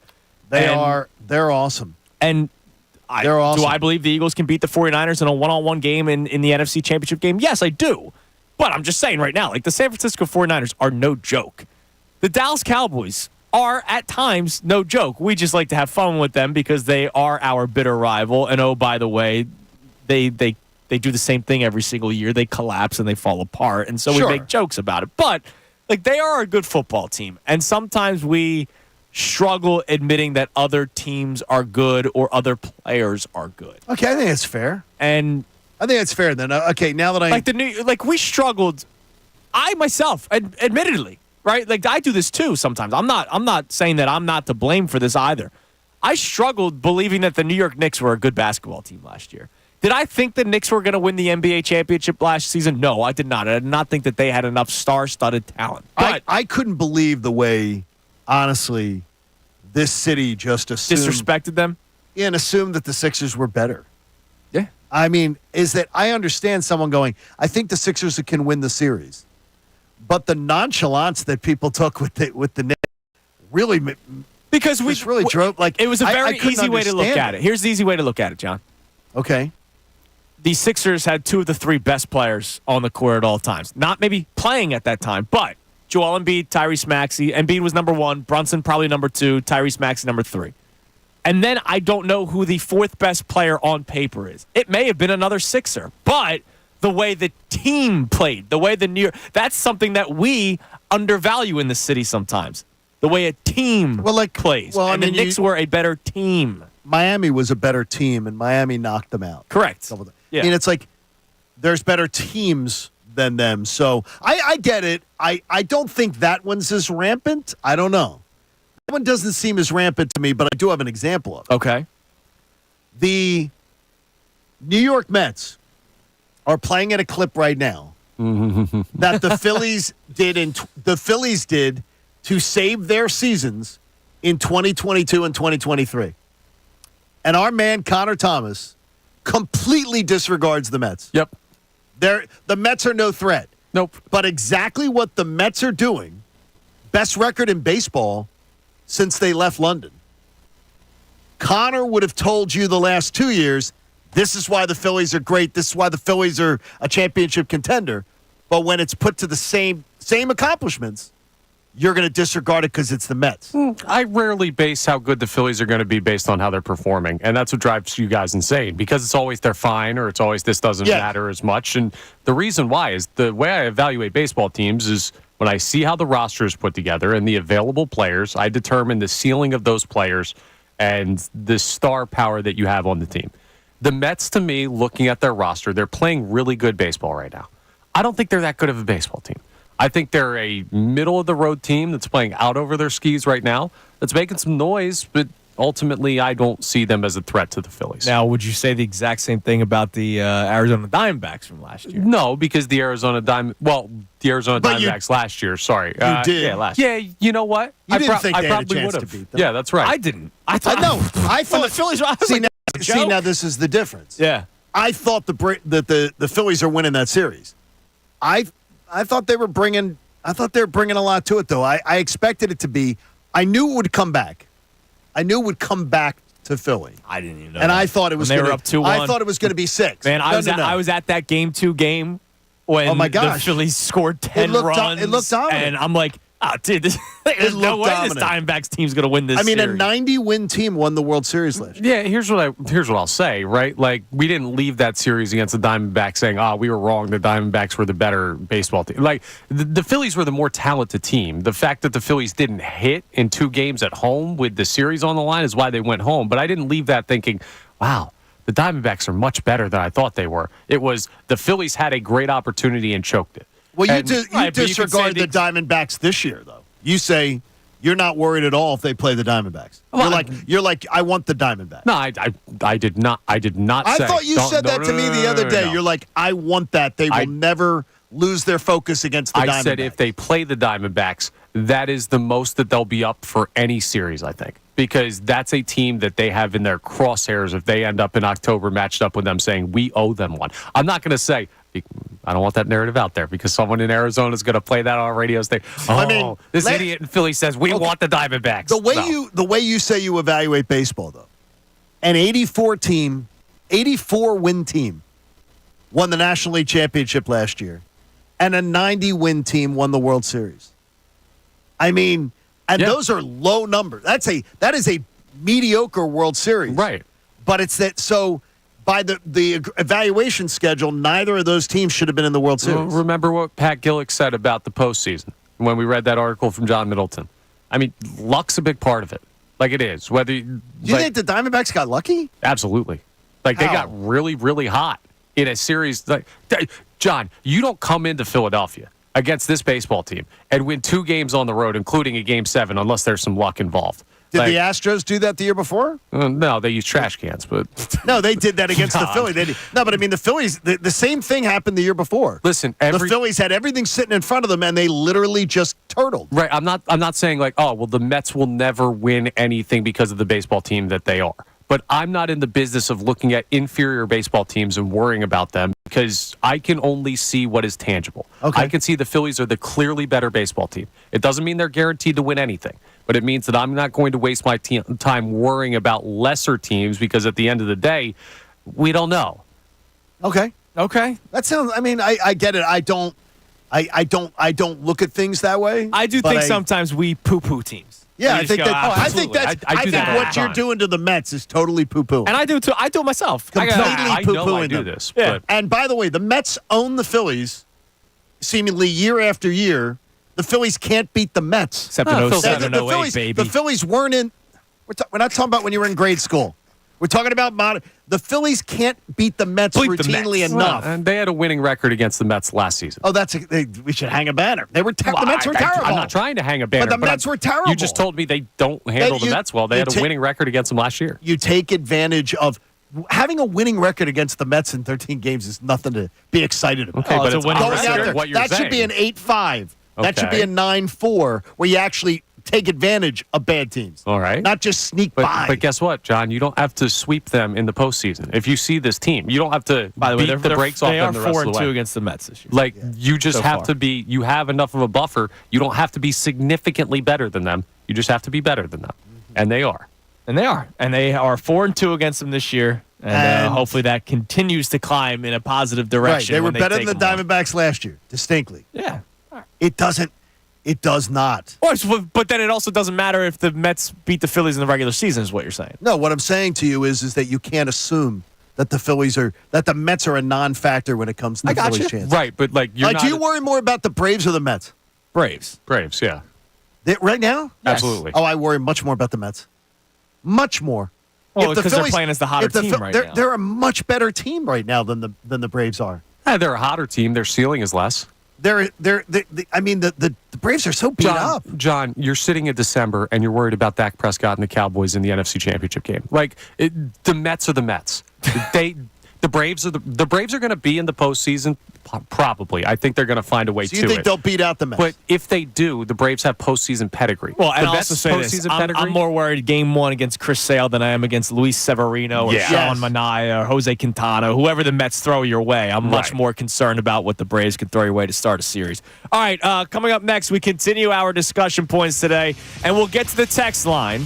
I know we've been pretty busy, so we'll check the text coming up next at 610-632-0975. And then Adam Schefter joins us coming up at 8 o'clock. You don't want to miss it because we get to talk about Week 1, preview Week 2. He's going to be in Philadelphia for Monday Night Football. So there's a lot to get into with Adam Schefter coming your way at 8 o'clock on a busy day. Kincade Salciunas right here, 97.5 The Fanatic.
by The Fanatic on this Adam Schefter Wednesday morning. Schefty joins us coming up at 8 o'clock. Still to come on the show. Oh, Johnny, I know you're fired up for this one, man. What's that? We got the NFL Power Rankings. Oh, gosh. We got our first real list of power rankings. I love the NFL Power Rankings, You man. love them. And I like to go through it, see what the people are saying, even though we probably make too much of that, too. I like mocking them. So Yes, that's good. So it's perfect. It's a marriage made in heaven. We can have a lot of fun with that. You'll hear some stuff on Kellen Moore later on in the show as well. And I'll tell you how Jalen Hurts played better than you expected, or how you think on Friday. Okay. Because stats can always play in your favor, no matter what side of the argument you're on. I also kind of say this mockingly. All right, we'll get to that later on the show as well. What do we have on the text line, Connor? You can text the show at 610-632-0975. Our main topic today is whether things that we worry about too much versus the things that we don't worry about enough. And my first thought was the Jalen Hurts quarterback rankings and how we made a federal case about some people putting him outside the top 10 and oh, my God, the coach's executives poll has him at 13. What does that mean for the team? Does that concern you? Blah, blah, blah, blah, blah. Well, I think Jack Sparrow does it on Fox he does it just for, to get engagement. He's engagement farming. Seriously, give him a big pirate hat with that stupid haircut. Go on. Nick Wright. It's Jack Sparrow. All right. matey. What do we have on the text line about any of our topics that we have today, Connor? All right, I'm just going to get this one out of the way real quick because someone got annoyed with me. So they said Connor doesn't know how to evaluate baseball, and it clearly shows. Looks at teams on paper rather than how they are playing. Here is what I will say to Brandon from Marlton. Hello, Brandon. Hello, Brandon. If you followed along with anything I've done following the Phillies these past couple years, in 2022 I hit the win total preseason on the nose. In 2023, I missed it by one game. This year I had them at 97. They need to go 10-7 the rest of the way to hit that on the head. I'd say that I can evaluate damn baseball teams pretty well. Move on. Now, what does that mean for the playoffs? That doesn't mean that's not the point. The whole you can't. If he's going to say evaluation is not just win-loss. Stop. Yeah. If you're telling me that I've gone one game of variance from the exact record the Phillies had with over 2 seasons of 162 baseball games twice, you have to give full disclosure. If you're going to spike the football, who'd you pick to win the division? I picked the Braves to win the division. And by the way, that was logical. Yeah, okay. I thought they were going to win. No, but I mean, just because someone's going to call you on that. Yeah, so, you know what I'm going to say? I didn't have their MVP and their Cy Young candidate getting injured, and nobody did. I just don't want you to get smoked by people calling you on that. If someone's going to tell me I can't evaluate baseball teams after hitting the record basically on the head 2 years in a row, I'm going to tell you you're crazy and you don't listen to what I say. We'll move on. I will continue to tell you, though, is that what you see in the regular season that we gloss over, like last year's 10-1 Eagles, sometimes ends up being what sinks you in October. And we think it's not a big deal, and then October comes and it's a big deal. Hopefully it's not this year. Hopefully it's not. Yeah. All right, what else we got? All right. Sean from Levittown says he agrees with you, Andrew. He thinks we as fans see our team colors only and don't realize or want to believe that there are better teams out there that can go up against us. Give credit when credit is due. It's a real thing. And look, part of that's fandom, right? Like, obviously, if the Eagles and Niners, I'll tell you right now, I believe the 49ers are a better football team than the Philadelphia Eagles. I think they are also. Which is why when we've had the conversations about how far this team can go, I have not said Super Bowl. I've said NFC Championship game, though. Like, I believe that they should be a Final Four team.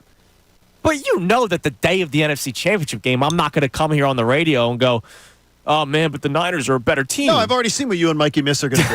You're going to tell us all year long that the Niners are a better team, and then right before the game, you're both going to pick because I'm an Eagles fan, damn it. I mean, you're going to throw all the analysis that you put into it. Hold on a second. See, now that's not fair because this goes back to our Phillies-Mets conversation. I believe the Phillies are a far better team than the Mets, but if the Mets are playing better at the time, then you can change your opinion. The thing is, there was no basis to change your opinion on the Eagles and the Packers. I'm with Johnny on this one. No, hold on a second. You can't tell us for 6 months. I got more information about the Packers defense because it's not something I was focusing on when the schedule first came out and the weeks that ensued after that. And all of a sudden, as the weeks got closer and I had an opportunity to watch this team and follow the training camp and speak to the reporters that cover this team day in and day out, and I heard that Jalen Hurts was looking faster and having this incredible camp, and when they got Jahan Dotson, I don't know how a Packers defense that sucked last year was going to stop this offense, and they didn't do it, so that kind of played out to what I expected it to. I just can't stand, and I'm going to tell you, can't stand it. And you did it, and Mikey did it. I can't stand it. I picked the Eagles to win. All summer long. Who cares about what I said in June, John? Because I think it mattered. Because it was there. The information was there for you all summer long. You didn't. There was no revealing new information. About the Packers. Everything you said about the Packers, about that, why you changed your mind. I was saying it all summer. They were being overhyped. And Jordan Love was being... And I still have the Lions winning that division. No, so, our evaluations can change constantly. But that's what happens in this town. Yep. Is that someone will tell you the Eagles aren't going to win, Phillies aren't going to win, and then when it comes down to it, they'll go, yeah, but... Yeah, sometimes you get a feeling. And my prediction was 31-28. If we're doing a win-loss prediction being close to it, I was pretty damn close to the final score. I had 34 of the Eagles-Packers game. I had 34-24 Eagles. Okay. So I had like 28-25, which I don't even know if it's a realistic score. I don't even know where you got. I didn't even think you were going. It's not like I came in on the show Friday saying, you know what, screw it, the Eagles are going to win 40-0. Don't feel attacked. I feel attacked. But there's nothing. You should feel attacked. To me, there's nothing worse than hearing for all summer. I'm just come on, guys. It's the freaking Packers. What are you seeing in that football team? Johnny, you have them winning their division. No, I do. I have them going to the playoffs. So what do you mean? But they weren't better than the Eagles. Johnny, I've been with you the whole time. I know you have. It's one we've been on the air. Hey, listen, man. There's like the Packers were the Jordan Love stuff. I mocked it all summer. I was like, oh my gosh. You're talking about he had a good 7 games. Yeah, and he might have a good season. You're reacting you're reacting to one game now. I think he's going to be better. So you can't just react to just one game. No, I think he's going to be better, but the thing is the Packers were not better than the Eagles. They still aren't. Okay, and that's why I eventually said the Eagles would win the football game, and that's how it played out. It's okay. You're almost exactly scared of Jordan Love. That's all right. Jordan Love's going to be a good quarterback. Not for the next 3 weeks. Well, yeah, because he's going to be banged up. Why's that? He's out. He's out for what? How long? Yeah, exactly. He avoided the injured reserve, so they're assuming less than 4 weeks. Well, if they go, so that means less than 4? I think you have to be out 4 full to be on injured reserve. By the way, it's not actually horrible for them. They have Colts at home, and I think the Colts are a tough team. Yes. They're at the Titans. That's a game they should be able to find a way to win. They're home Vikings. You're missing the most important part of the equation. Malik Willis stinks. Yeah, he does stink. I think every game would be hard for them. He's a very bad quarterback. Do you think they're going down in flames? It's because it's going to bury them. If they start 1-3, they're buried in the NFC. I don't think they're going to win all of those games. Okay. All right. Coming up next, I just realized what time it was. Coming up next, we have Adam Schefter. So Schefty joins us to start the 8 o'clock hours. He does every single Wednesday morning. Can't wait to talk about Week 1 and, of course, preview Week 2 with Schefty and a whole lot more. It's Kincade and Salciunas, 97.5 The Fanatic.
97.5 The Fanatic on this beautiful Wednesday morning.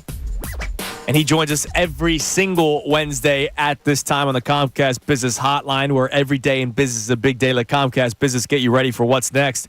And he's brought to us by Landis Block. Create your very own jaw-dropping backyard paradise online at landisbc.com from I did ESPN. that, and it was well worth it. It's definitely well worth it. The yard looked beautiful. I can't wait to talk to him because it's not just about the Eagles, and it's not just about looking forward to a Week 2 matchup where he will be here in Philadelphia for ESPN Monday Night Countdown. But Adam Schefter had a crazy busy day on the first Sunday of the NFL season. Shefty, man, you were busy that first day. Well, good morning, Andrew and John. And that was a opening day unlike any other. I don't recall a situation. I was saying I wish my friend Mort were here because he would have really enjoyed it. And I would have said to him, and I think he would have agreed, that I would say that that was the most unique, action-packed Week 1 opener, Sunday Countdown style, in the history of the show. The show has been on air for 40 years. And I think I could say that confidently. I think you can, too. Yeah, only because of this. Like, in the course of a season, we may get 2 or 3 live stories unfolding on air. Maybe 2 or 3. Maybe. Like, I mean, significant things, right? And in the span of about 30 minutes on Sunday, we had Jamar Chase, the drama surrounding him not taking the deal, and him deciding to play, which in and of itself would be a big story. You had the Steelers quarterback issue, which, again, that'll happen multiple times during the course of the week, but usually the teams have an announcement. They don't take it down to the actors and actors. Fine, again, secondary, not as significant as other things. Then you've got Dak Prescott, the quarterback of the Dallas Cowboys, America's team, Right. signing the richest contract in NFL history. The richest. Okay? That's a big deal. Hours before the opener. In real time. Big deal. And then the Tyreek Hill situation, which was disturbing and unique and incredible on so many levels. Hours before the opener. And they all happened like bam, bam, bam. Right. What did you find the alarming thing or the exciting thing or the most interesting thing about the Friday night Brazil opener with the Birds? Because we're still breaking it down, and there are a lot of people that I think seem a little shocked that the Eagles came away with a victory. Well, they were outplayed early on, and I felt like Green Bay had a real chance to separate itself early in the game and didn't. And when they couldn't widen the gap and take the lead and take control of the game, that's when, Philadelphia hung around and was able to come back and then make its push. But the Packers had them early on. They outplayed them early on. The Eagles came out a little flat. And the Eagles, to their credit, rallied, played well, and Jordan Love gets hurt at the end of the game. And that's how quickly the fortunes of any one team can change. It's incredible. It's incredible. Like, by the way, I was thinking at one point, there was a guy on the Eagles, if I remember, wasn't there a play like they got down to a certain yard line, they could have ran out the clock, they could have taken a knee and then kicked the field goal, and they didn't do that, and now time would have run out, and Green Bay wouldn't have got the ball back, and because they wouldn't have gotten the ball back, Love wouldn't have been on the field, and he wouldn't have gotten hurt, and he wouldn't miss time. Like, There was times that they made a couple throws that definitely affected clock management. Right. But I got to tell you, it's tough to critique the clock management that Nick Sirianni did, because Matt LaFleur, he was throwing them around like it was dollar bills at a strip club. I mean, he was wasting his all night long. Yeah, well, again, just like I said, from my perspective, just in my job, I just, I see Jordan Love go down, and, we'll see how Malik Willis plays this week, but Malik Willis isn't Jordan Love. And that's going to be an issue for that team for however long Love misses. And my guess is he misses a minimum of 2 games. That'd be my guess. Probably maybe 3. And they play the Vikings at home. Like, I could see him trying to get back for that game. Shefty, I want to get your opinion on this. Obviously, leading up to the season, we do so much sports talk about a season that hadn't started yet. So there's lists, there's rankings, there's all kinds of stuff. And you and I, the three of us, have talked about it a couple of times, and we don't spend too much time on it. And I'm realizing something, Schefty. The time spent on Jalen Hurts and where he ranks among quarterbacks in the NFL. Honestly, man, it doesn't matter, and I don't think he needs to be elite for this team to win. I think he just needs to go out there and not make mistakes. You saw him make some mistakes in week 1. You saw him make some great plays in week 1. Ultimately, they won the football game. Is the term game manager really such a bad thing, Schefty? Well, I don't view him in that way. I don't think that's how he is. And he may not have to be elite for them to win, but he's going to have to be good. Okay. He didn't play well early on, and they were behind. And then he got it together, and he stepped up his game, and they, not coincidentally, the offense stepped up its game, and they played well, and they won. And if Jalen Hurts didn't play well after about the first quarter or so, they wouldn't have won the game. And so you don't need him to be elite, but you do need him to be good. Because if he's not good, they're not going to be good. Oh, of course. Yeah, I mean, he can't be making the mistakes that he was making, but if he's just making the right throws and not trying to do too much, because his second interception may have been considered hero ball. So if he just kind of limits those mistakes, and if he just kind of plays this offense, and oh, by the way, he has a beast of a running back now in Saquon Barkley, I don't think he has to do too much. Well, again, Saquon, I think, is going to be a huge piece. And, you know, what's interesting, I mean, I could say this now.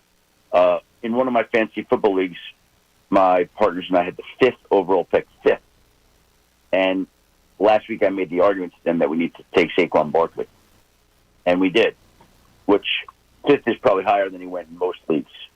And that was what, I wasn't expecting 3 touchdowns, but that's what I was expecting out of him this season. I'm expecting, if he can stay healthy, knock on wood, a big Saquon season incoming. You know Vic Fangio well, and you know what he wants to do and what he wants to accomplish. Mm-hmm. That defense, and we talked about it a little bit earlier in this call, the defense sort of saved the day, holding them to 3 on those 2 red zone turnovers that, Green Bay got in the first quarter. What did you see out of the Vic Fangio defense that makes you say, could he be potentially a little ahead of the curve with some of these younger guys? Well, it's going to be a process, John, and it's going to be an all-year thing. And I think the defense does have some question marks that they have to answer, and they do have some areas where they could be vulnerable. But, and I've said this to Vic. I'm like, well, Vic, that's why they got you. That's why they got you. Right? It's like, well, Vic, you're one of the greatest defensive coordinators to ever do this, in my mind. Like, your job is to make sure that everything's protected and that if there are any weaknesses or questions that you're accounting for them. You don't like to hear that, but it's true. He's that good, and he can do that. And he did a nice job on Friday night in the opener. And the defense, I think, should get better over time. Non-Eagles related note, even though the Eagles do play them in their 5th game of the schedule in Week 6, the Cleveland Browns. I got to ask you, Schefty, what does Cleveland do at the quarterback position if it continues to be as bad as it was Week 1 and in the limited amounts of games that Deshaun Watson played in last season? Well, let me say this.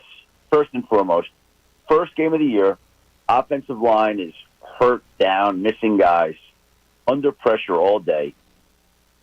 He didn't play in the preseason at all. It was his first game since shoulder surgery. He lost his father and a close friend last week. That's the 2 people. So there are a whole lot of issues, and I'm not going to make an excuse for him. What I am going to say, though, is he didn't play well. There are a lot of reasons for him not to play well. If he plays like that all year long, it's going to be a major storyline all year long. 1 week, we'll give him a pass. Absolutely. There's a lot that happened, a lot he's trying to overcome personally, professionally, physically, mentally. So, all good. Like, no problem. A lot of guys came out rusty. Kirk Cousins came out rusty. We can look across the league with teams playing their players less and less in the first week of the season. Guys are going to be rusty. And he was. And there needs to be improvement there. And there needs to be development and production there. And if there's not, we're going to come back and answer that question all year long. But the Jordan Mason story fascinates me because I don't believe for one second that the young man's lying when he said he was told on Friday that he was starting. Let me say this without having spoken to anybody about it. here's my interpretation of what happened. Okay, here's what I know. On Friday, Christian McCaffrey pulled himself out of practice. Didn't feel right. Okay. On Friday night, I don't know this. I believe they told him, "Hey, Jordan, we're going to need you on Monday night. You better get ready as if you're going to start." I don't think they told him that he's starting. By the way, there are very few coaches who are any more honest and transparent about injuries and everything than Kyle Shanahan. He does talk a lot, like compared to other coaches. He is as honest as it gets in those things. Okay? And so I think they told Jordan Mason, hey, you get ready to start here. Get ready to start. Like, this could happen. And so he operated like he was starting. Because I'm just telling you, I'm on the field Monday, and I'm with some 49ers officials talking before the game, and they're talking about McCaffrey. Now, are they trying to dupe me? I don't think so. And I texted one of the guys there. I'm like, what the hell on McCaffrey? And he goes, I just found out an hour ago. Exclamation, exclamation, exclamation. So you're telling me that some of the most influential and powerful people that didn't know that Christian McCaffrey was playing, and they found out at that time, and that Jordan Mason knew Friday night he was starting, and all these other people didn't? I don't believe that. I would just tell you in counter, I would find it hard to believe that Jordan Mason misremembers like the most important moment of his professional life, of his football life. John, I agree with you. But again, what I'm saying to you is, what was he told? Jordan? No, I know. You're giving him the benefit of you're giving Shanahan the benefit of the doubt, and I'm not. Maybe that's unfair of me. So I'm not saying you're wrong. You're well connected. Clearly, Jordan Mason was told something on Friday. I'm not questioning him. Right. My point is, I think it was more along. I think I might be wrong. I'm going to ask some people. I'm going to follow up on it. But I think he was told, hey, get ready to start. Be prepared to start. We're going to need you Monday night. Something along those lines, right? Where he thought, I'm starting.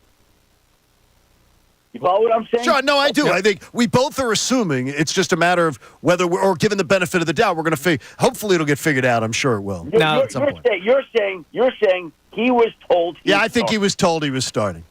Okay, and I'm saying that because that's a hard thing to misremember for me, to believe that a player misremembers.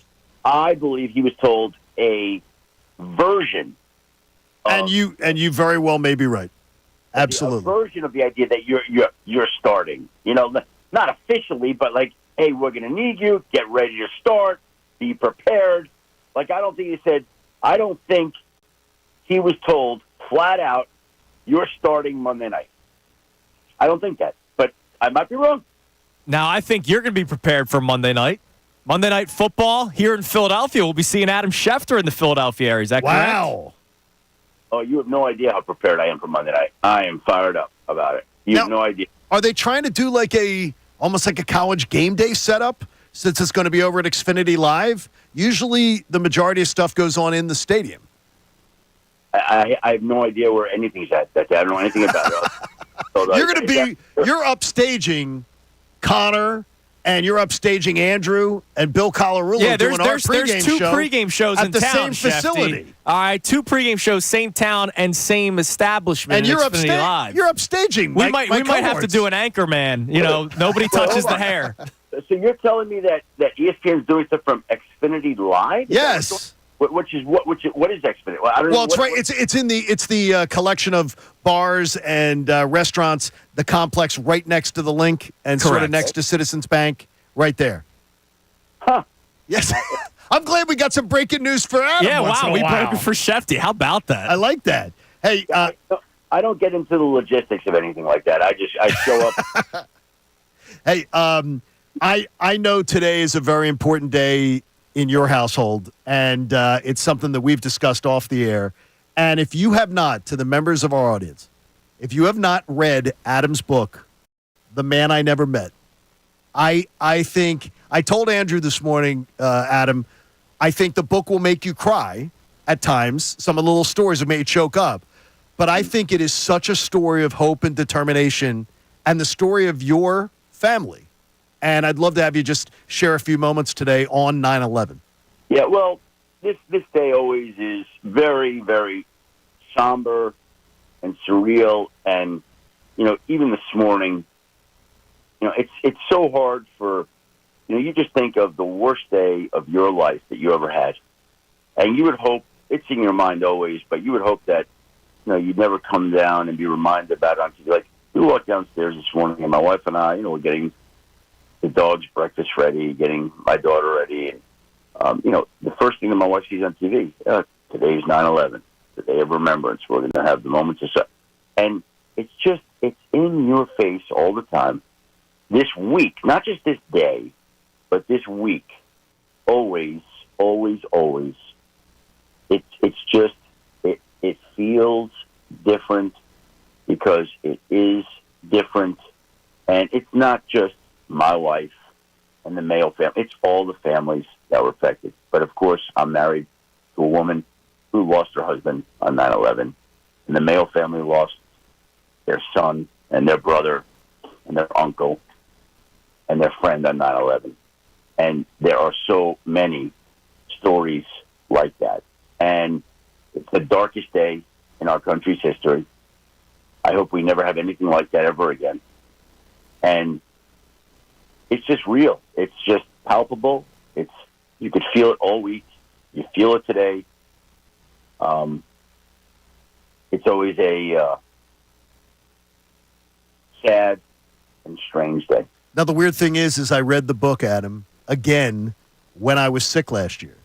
So I'm literally a cancer patient. I read the book because I remember I was reading a lot, and I just things that I'd read before, and I remembered how it made me walk away with a positive message, though. And I was looking for things that gave a positive message. And it is a beautiful, beautiful read and a great tribute. And I think everybody should check it out. The Man I Never Met, if you get the opportunity. Thank you. I appreciate that. And honestly, I wrote the book, for a couple of different reasons. I always thought it would be great for my son to remember his biological father. He was a year old when he lost his dad. And I thought it would be a great way to honor Joe and have people remember him. And, 23 years. It's amazing. 23 years. You did a great job. You don't have to say anymore. Yeah. Did a great job. It was fantastic. Thank you. Shefty, we appreciate it, man. And thank you for telling us that story at the end there. And we can't wait to see you on our television screens Monday night in Philadelphia. No, we're going to see him in to you. person. Well, I don't know, man. I'm putting something on. He's trying to upstage our pregame show. I understand it, though, Shefty. We'll talk to you next week again. Just remember I said this to you for Monday night, okay? Just remember I said this to you, and we can revisit it next Wednesday. I am prepared for Monday. There he is. He's Damn prepared. Right. He always is. So Shefty, we thanks, appreciate Adam. it, man. We'll talk to you next week. Thank you, guys. There he is, Adam Schefter on the Comcast Business Hotline. And he's brought to us by Atlantis Block Radio, your very own jaw-dropping backyard paradise, online at atlantisbc.com. Such a powerful day for so many. Yeah, I will like you to tell your story. As I said, I've had people in my life, and I don't want to upstage their families, but people close to me growing up, people close to me from college years, and then after in the work world that lost family members that day. 6 total. Yeah. And what I would just say is that everybody, if we could just remember how unified we were that day. Oh yeah. If we could ever just remember that, it would be a beautiful thing because it's a huge, huge, horrible, painful day for so many people. Yeah. And we wish them all well today. Absolutely. All right. Coming up next, we get back to our Eagles discussions and everything going on in the NFL. Johnny, you get to deal with me for the first time in our show of Kincade and Salciunas. I can't, yeah. Going over the NFL power rankings. And I fought this, and Connor threw his weight around and said, John, look, we got to cooperate with him. I know it's part of a team. I'm a big power rankings guy, man. I am not, but I love to mock them, so it's great. Okay, great. We get to scout some things. We get to go, yeah, probably that's accurate, or we get to rip NFL power rankings. And I only do one. NFL.com because I think it's the least biased. I think it's the least biased also. Very good. Which is we why can agree I on that. only do that when I don't value any of the others. So we'll get into that coming up next and more of your text messages. It is Kincade and Salciunas on this Wednesday morning right here, 97.5 The Fanatic.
in your day? No comment. What?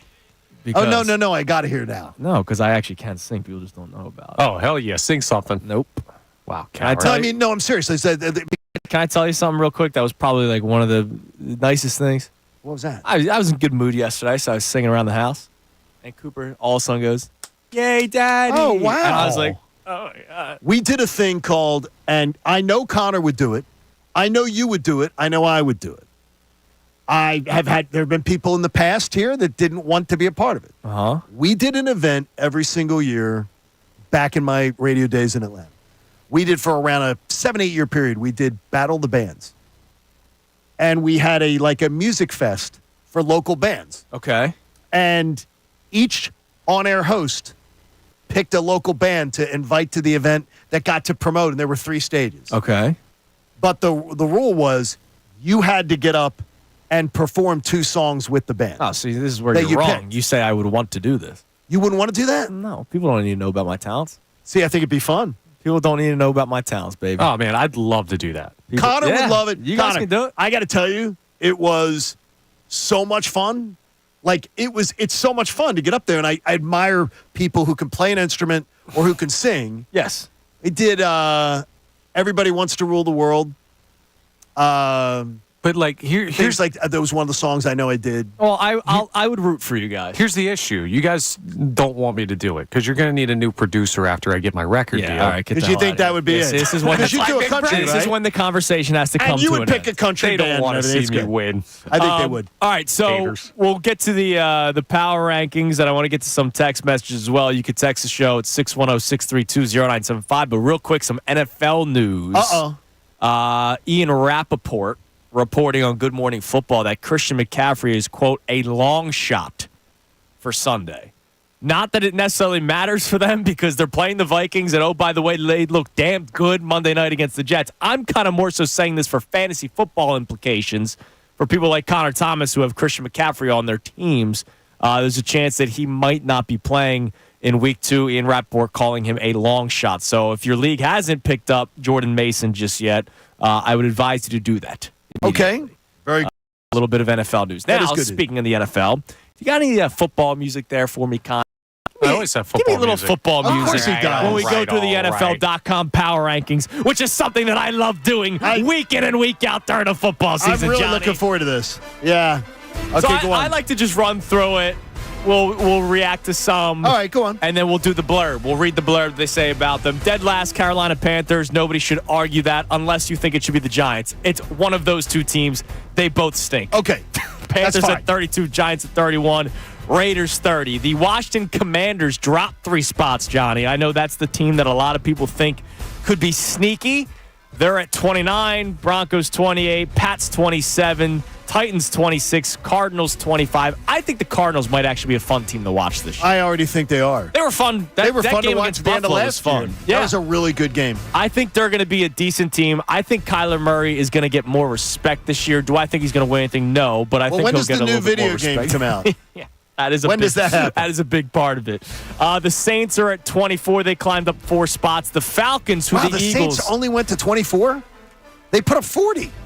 They scored more. Yeah, but it was the Panthers. Where are you going to put I them? understand, but wow, I'm a little shocked at that number. Well, then who are Okay. you going to put them ahead? Because right now they're 1 behind the Falcons, 2 behind the Colts, 3 behind the Seahawks, 4 behind Okay. the Vikings. Like, I don't know who I would put the Saints ahead of. Falcons look terrible. So here's what they wrote about the Falcons, who the Eagles will be taking on Monday night. It was a rough debut for Kirk Cousins and the shiny new Falcons offense that looked eerily similar to last year's dull model.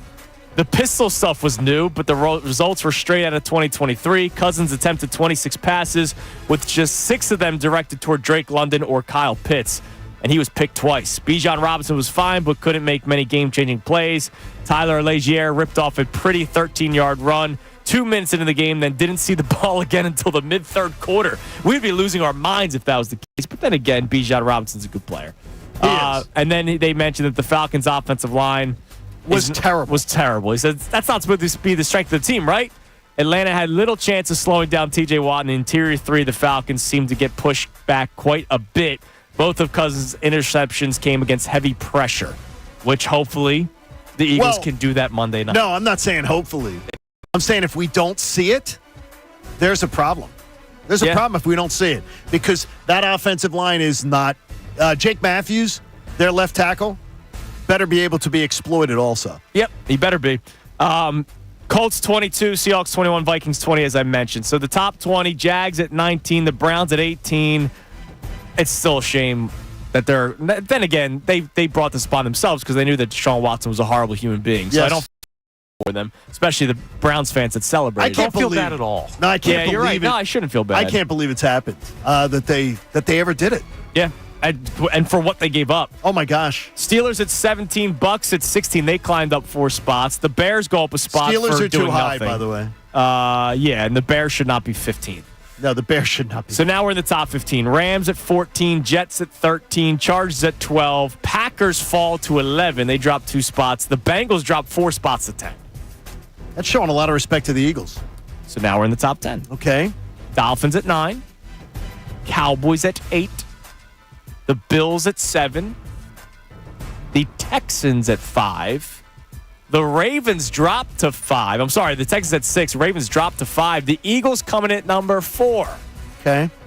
They write, Brazil was a great stage for 2 Eagles, Saquon Barkley and Zach Bond. Barkley has a 3-touchdown game before, but this was about as good as a debut as you could have expected to see. A gorgeous touchdown grab, hard instinctive running.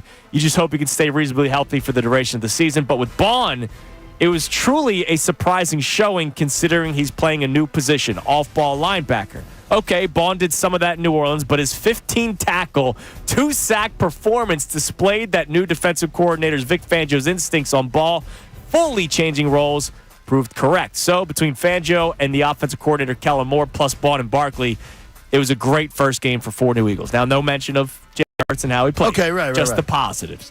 And then your top 3, Lions, Niners, Chiefs. And I don't have any problem with that. I still think the Niners should be number 1, but Yeah, I'd be put Niners in number 1. that's my own belief. I would agree with that. All right, was that painful for No, you? it wasn't. And it was I think it was a pretty well done list. You just fly through it, man. I think it was a pretty well done list, though. I probably don't need to do 21 through 30. No, but it's no. Early on, it's okay. And I like to see who's last because the Panthers and Giants are going to be battling for that all year. Yes, they will be. And that Those two benefits teams the stinks, Eagles down the stretch. Man. Oh, absolutely. With 2 wins We against hope. them, you should. That's what I get 2 said wins last against year. them. I guaranteed it last Yeah. year. Want to be careful about that What this are the time chances around. it happens twice? So why are you Mr. Baseball Evaluator over there? Why are you scoffing at the Niners and how they should or should not be number 1? When are we going to learn? If Patrick Mahomes is on the other team, I'm putting the other team above you. I'm All right. sorry. The Chiefs are back-to-back Super Bowl champions. I don't care. Like, they're 1.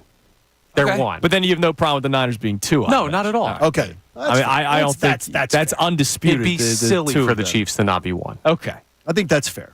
That's fair. Connor's not as outrageous as he usually is. All right, give us a text there, Connor, and then That wasn't fair, by the way. That wasn't. you can text the Come show on. at 610-632-0975. What do we got? All right, so we have people checking in on this game manager conversation that we were having earlier. Okay. Great question from Trevor and Percy. If Hurts only needs to be a game manager to be successful, why is he getting paid elite level money? That goes for all QBs too. What they get paid compared to what they are is ridiculous in some that cases. is my biggest beef with the NFL right now. Okay. And the problem is it's not changing. Like, I remember I asked Schefter this early on in our I remember show's that. inception. He said, dude, get used to it. It's not going to change. Like, And it's only going to get more, he said. yeah. He took it a step further. Like, It's going to get more. I'm okay with Hurts getting paid. Why? Because he's done it. He got to the Super Bowl. Guys like Trevor Lawrence, Justin Herbert, it's a hard job to be a GM because you go, we think we have a guy, but holy hell, we need to pay him. And if you don't pay him, then you need to try to find another guy. And a lot of these teams aren't drafting high enough. And you don't want to do that. You don't want to go shopping again. Right. You see how hard it is to get it right? So we'll dive deeper into that coming up next about the Jalen Hurts conversation, but it's a pretty simple answer. You had to do it. But we can talk about that more coming up next. We'll get to more texts and more calls on this Wednesday morning. Don't forget, best 5 minutes of Adam Schefter coming your way in the 9 o'clock hour. We'll give some love to Kellen Moore and a whole lot more. It's Kincade and Salciunas right here, 97.5 The Fanatic.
Kincade Salciunas, 97.5, The Fanatic on this beautiful Wednesday morning.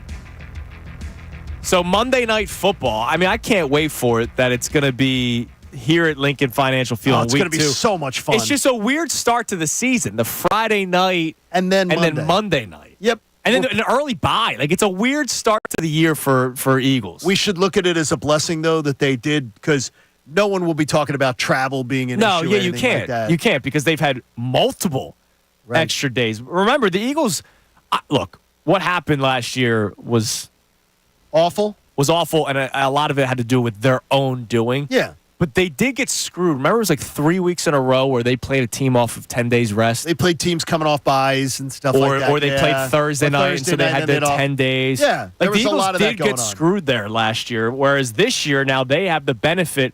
I'm glad. I know I said this. I said this to you guys last week. I'm glad that it was week 1, the Brazil thing. Like, if there was a time for it. Oh, no, that was it. Because it's not like it threw them off a rhythm. The rhythm that was the rhythm. It was week 1.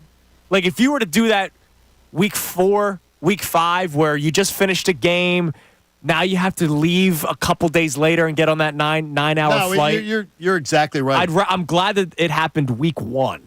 I don't want to have to do the 9-hour flight at a midway point of the season. Now, I know a lot of the times it's either before or after a bye week they do. Yeah, like, I hate the early bye.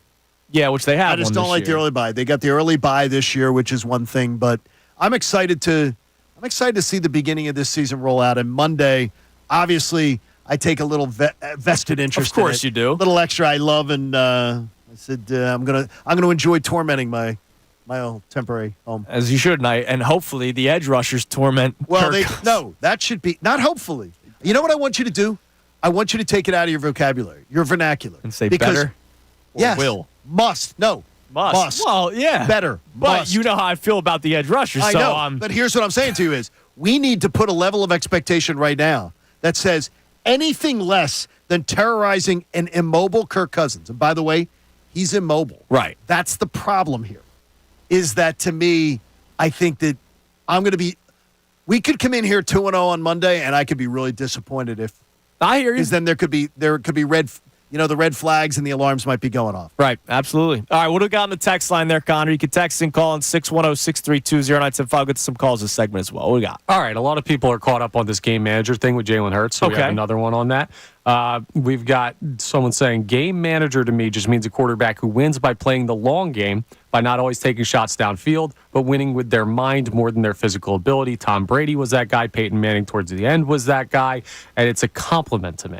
Right, okay, exactly. It's like, I don't, like, there are people that hear game manager. And they think you're putting somebody down. Right. No, like, and this, again, this is not me trying to put down Jalen Hurts. I don't need Jalen Hurts to try to play hero ball where it could be a risk of him turning the football over. Like Patrick Mahomes, if that dude wants to close his eyes, fade away, Dirk Nowitzki, pass for 40 yards, he could do it. You know why? Because odds are it's probably going to be a completion.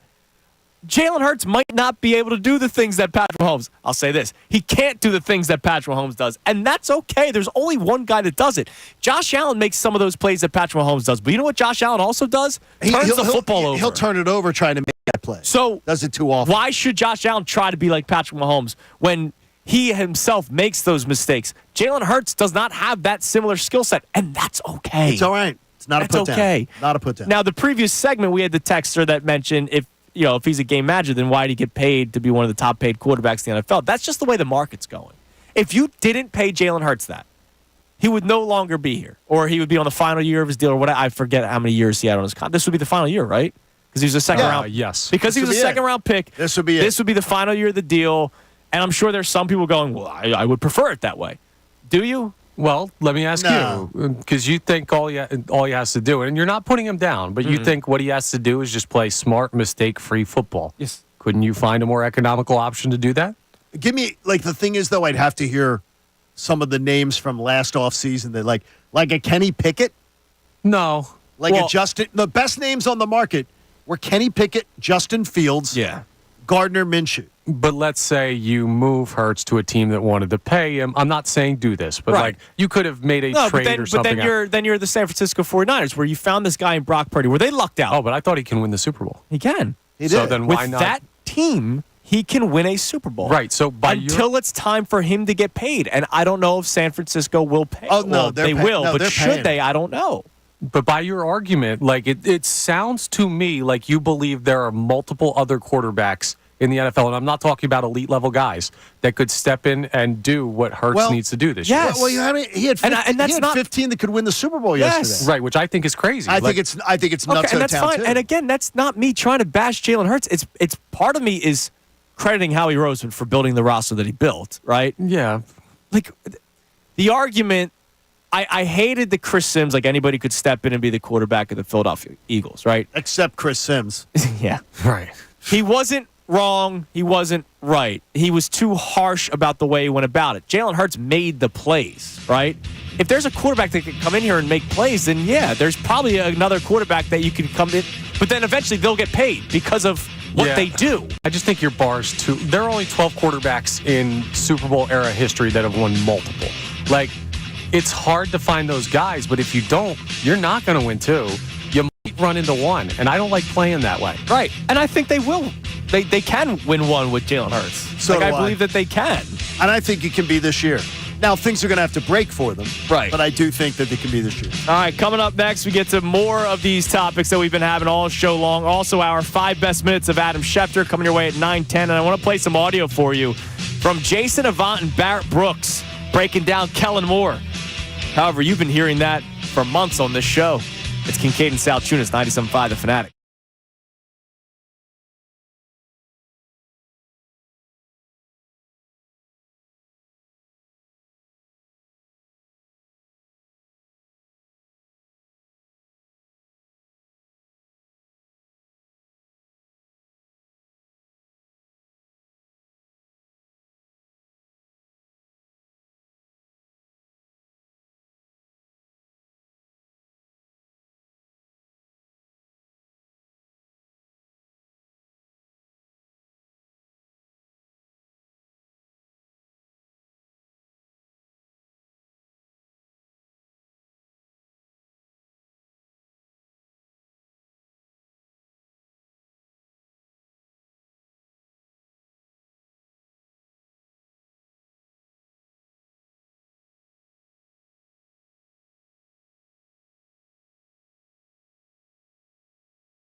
On Kincade Salciunas, 97.5 The Fanatic. We have our 5 best minutes of Adam Schefter coming your way at around 9:05. I want to play some audio on Kellen Moore from Barrett Brooks and Jason Avant, 2 guys that I respect dearly. It was great to see Barrett. NBC Sports Philadelphia did their online pregame show because the best show ever was happening still. Okay. Right. So they did their online version of their pregame show in the same area where me, Connor, and Bill were. So I saw Barrett last Friday night. It was great to see him. So everybody that I know that has crossed paths with him at any time speaks so highly. He is a great, and I've never gotten to know him. He is I've met him once. Great person. Yeah, that's what I've been told. So they spoke about Kellen Moore. We'll play that for you in a couple of minutes. But I'll tell you, if you've been listening to this show, John Kincade would have told you about that numerous times, about what Kellen Moore brings to the table. Yes. So we'll play that coming up in a few minutes. But let's go to the phone lines. We've been checking out the text line a lot, but let's check out the phone lines at 610-632-0975. We got Chooch. Carlos Ruiz. What's up, Chooch? Carlos Ruiz is calling in. What up, Chooch? Mr. Kincade, Mr. Salciunas, how are we this morning? You don't sound like Carlos Ruiz. I'm telling you. Nah, Chooch means idiot in Italian. That's what I've been called my whole life. I love that. Hey, they call us that too. I knew that, by the way, and I've been called it by Italian friends. Perfect. Well, first and foremost, I wanted to say God bless America. Damn right. Good job, Chooch. Gratitude goes out to all the individuals who sprung into action that day to help out. They're the real heroes. They are. Yep. And secondly, I want to say great show this morning, as always. I love listening to you guys. But I wanted to make a point about the Phillies game last night. Okay. And then in the spirit of debate, leave you guys with a question that you guys can debate. Okay. Cool.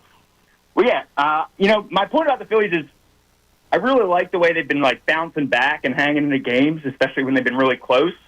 I feel like the old Phillies would have rolled over or just lost their bullpen and let their bullpen blow up.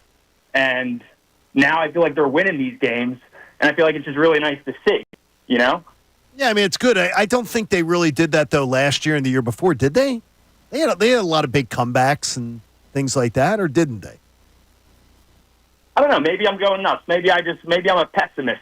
Oh, that could be. See, that could be. That could be that you're trying to. Maybe that's just a chooch in me. I don't know. But it could be. I seem to focus on the negatives there, and I feel like, sometimes when it was getting close, either whether it was last year or the year before, it would just kind of blow up in our faces when our bullpen wasn't there. Okay. Fair. And what's your debate question? My debate question is: I've been tweeting in, I've been calling in, I've been talking to my friends, I've been talking to people I hate. Okay. And it seems that everybody agrees that we need a new victory song for the Phillies come October. No, we don't. And we don't need to bring back that terrible one either. Come on, man. That led to losing. I just keep on dancing on my own. Come on, man. Song about the guy getting cheated on at the bar. That song's about losers. That song's about a guy that's losing. I love how deep we read into it, Chooch. I appreciate the call. We read into the lyrics of that song way too much. It's a guy talking about watching a guy kiss a girl. Yeah. We read into it too much. It's like they just vibed out to the song. That's all they freaking cared about. They didn't care about the words. You know that? It was stolen. It was stolen from another team. Schwarber brought it over from Boston. It was stolen, so you're already stealing somebody else's thing. And then it has led to 2 years of losing. Dude, I'm telling you right now. New song. You just wait. The first win the Phillies have in the playoffs, not unless this song is playing. Not unless the players advocate for it. And I do not believe, how about this? Man. Not insider information, but I do not believe the players are advocating for this to be brought back. The team is not going to start playing this if the players don't want it. You're right. They're going to take that into consideration. There will be people that will probably be singing it on their own. Well, they could. At Citizens Bank Park. And then they'll be singing in Heartache because it was a loser song. Oh, come on. It was a losing song. I think of that song with great memories. I'm glad you do. Hope you bought one of the T-shirts. I know at Rally House. I didn't buy a T-shirt. At Rally House, they have Dancing on My Own shirts. The videos of people that lived in South Philly that you could hear it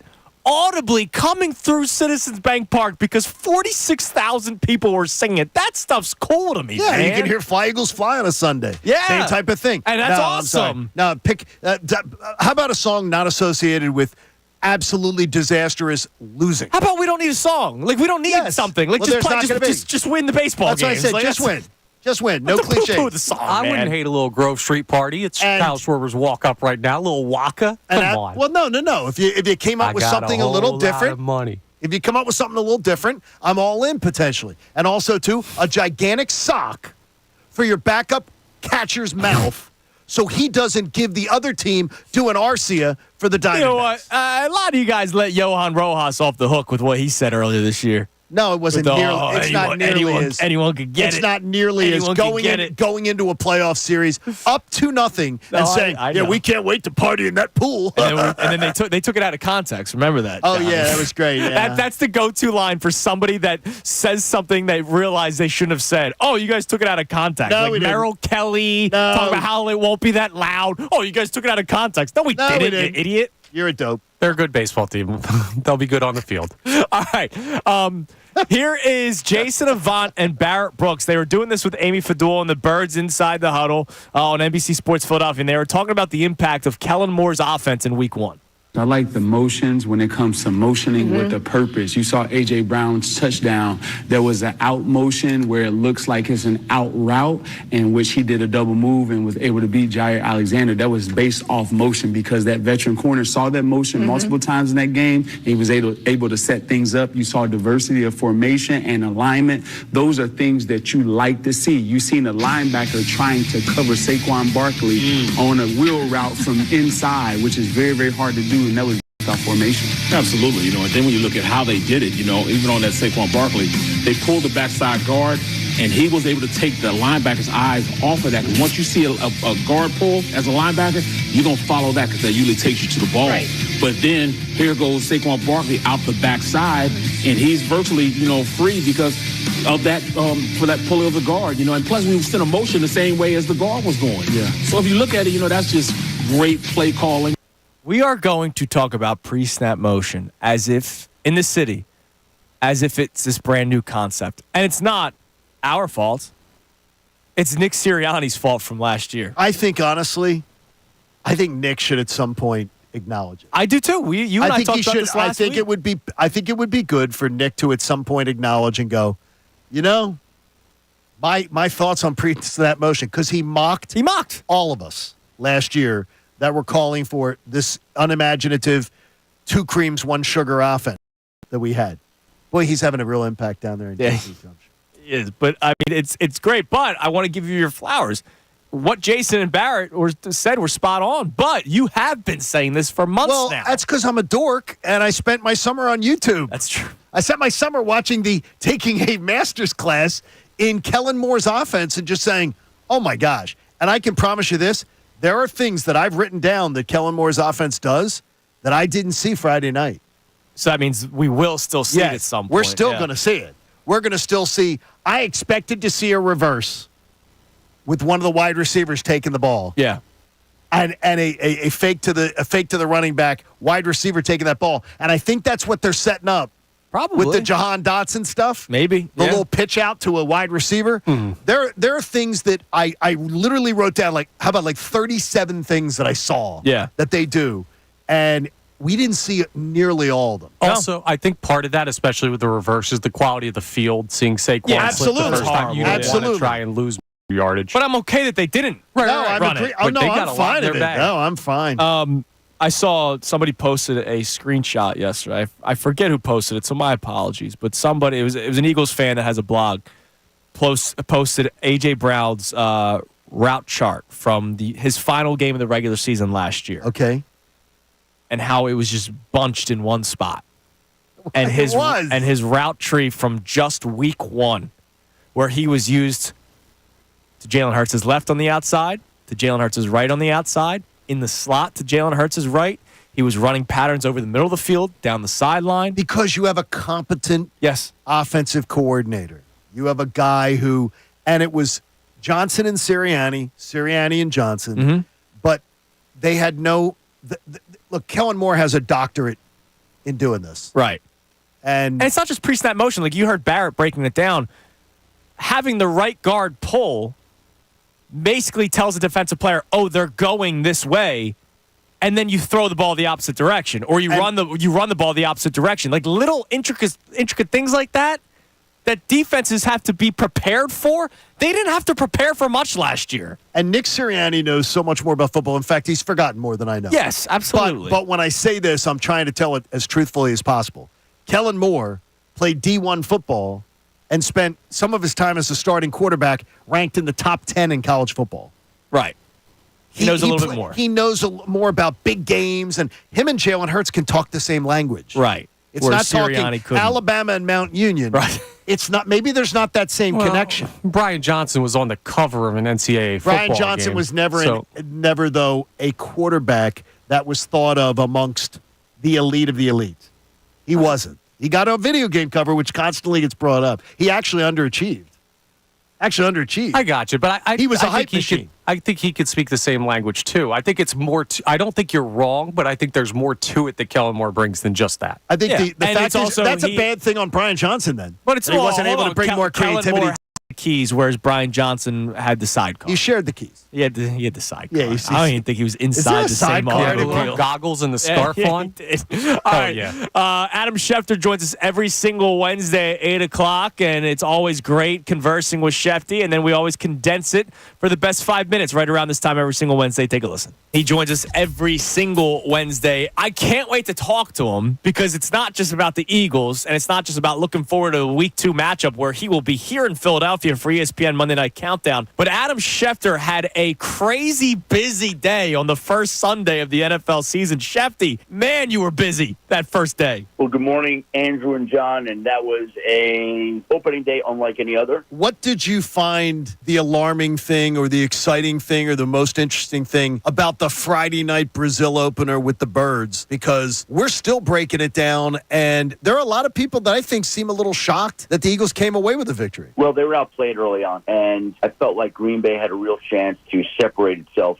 early in the game and didn't. And when they couldn't widen the gap and take the lead and take control of the game, that's when, Philadelphia hung around and was able to come back and then make its push. But the Packers had them early on. They outplayed them early on. The Eagles came out a little flat, and the Eagles, to their credit, rallied, played well, and Jordan Love gets hurt at the end of the game. And that's how quickly the fortunes of any one team can change.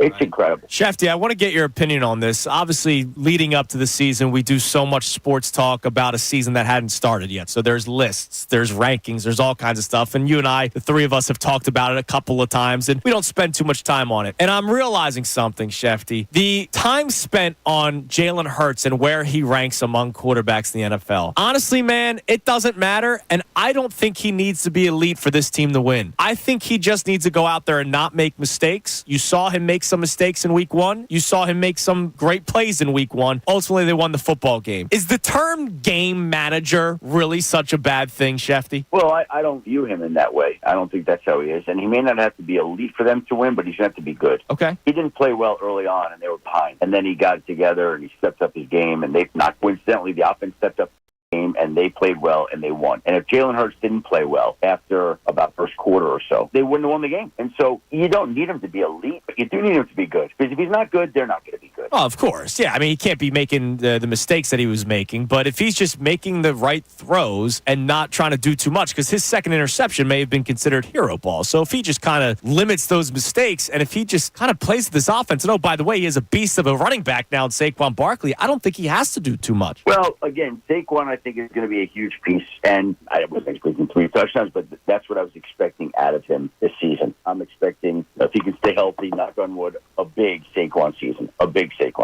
incoming. You know Vic Fangio well, and you know what he wants to do and what he wants to accomplish. Mm-hmm. That defense, and we talked about it a little bit earlier in this call, the defense sort of saved the day, holding them to 3 on those 2 red zone turnovers that, Green Bay got in the first quarter. What did you see out of the Vic Fangio defense that makes you say, could he be potentially a little ahead of the curve with some of these younger guys? Well, it's going to be a process, John, and it's going to be an all-year thing. And I think the defense does have some question marks that they have to answer, and they do have some areas where they could be vulnerable. But, and I've said this to Vic. I'm like, well, Vic, that's why they got you. That's why they got you.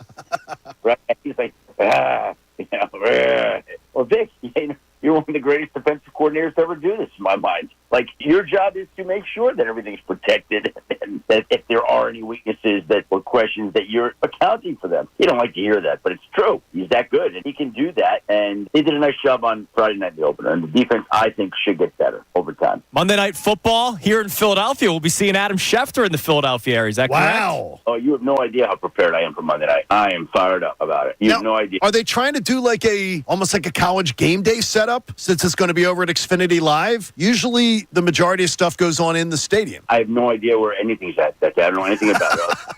You're upstaging Connor, and you're upstaging Andrew and Bill Colarulo. Yeah, doing our there's two pregame shows at in the town, same Shefty. facility. All right, 2 pregame shows, same town and same establishment. And you're Live. You're upstaging. We might have to do an anchor man. You know, nobody touches the hair.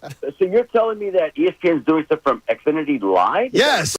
What is Xfinity? Well, I don't know. It's right. It's the collection of bars and restaurants, the complex right next to the link and sort of next to Citizens Bank, right there. Huh. Yes, I'm glad we got some breaking news for Adam. Yeah, wow, we broke it for Shefty. How about that? I like that. I don't get into the logistics of anything like that. I show up. Shefty, we appreciate it, man, and can't wait to see you on our television screens Monday night in Philadelphia. No, we're we'll see him talk in to you. person. Well, I don't know, man. I'm putting something on. He's trying to upstage our pregame show. I understand it, though, Shefty. We'll talk to you next week again. Just remember I said this to you for Monday night, okay? Just remember I said this to you, and we can revisit it next Wednesday. I am prepared for Monday. There he is. He's Damn prepared. right. He always is. So Shefty, we thanks, appreciate Adam. it, man. We'll talk to you next week. Thank you, guys. All right, there's our 5 best minutes of Adam Schefter. You can hear the entire interview on 97.5thefanatic.com. I always love our conversations with Shefty. What do you think he has planned? He sounds like he's got something big planned. Well, remember last year? Here's what I was thinking of. Last year, he did the shirtless with Kirk Cousins. Thing. Kirk Cousins is in the game. That's one thing I was thinking of. Does he do a tush push with Jason Kelce? Oh, that could very well be. That something that I could see it. I could see something like that.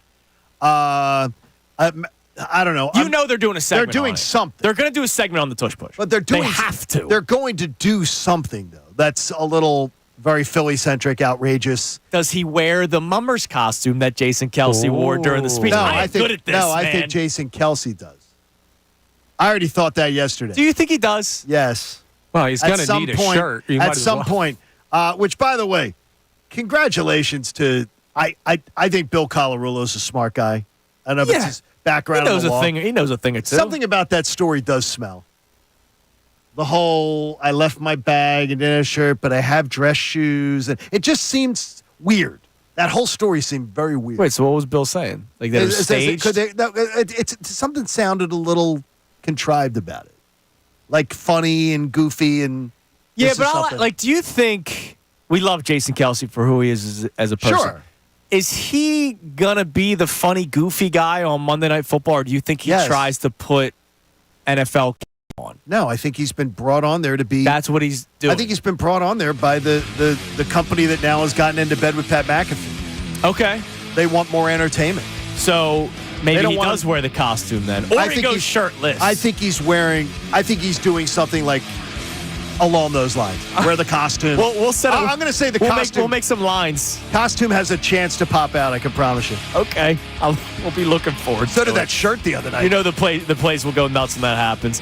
All right, coming up next, we get to more of your texts and calls. Also, you can always make numbers tell a story for you. If you think Jalen Hurts played poorly, you can find numbers to back it up. If you think Jalen Hurts was a top 5 quarterback this week in week 1, you can make that point too. I'll tell you a ridiculous stat that maybe we shouldn't ignore. Coming up next, it's Kincade and Salciunas on this Wednesday morning, 97.5 The Fanatic.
It is 9:30 on Kincade Salciunas, 97.5 The Fanatic.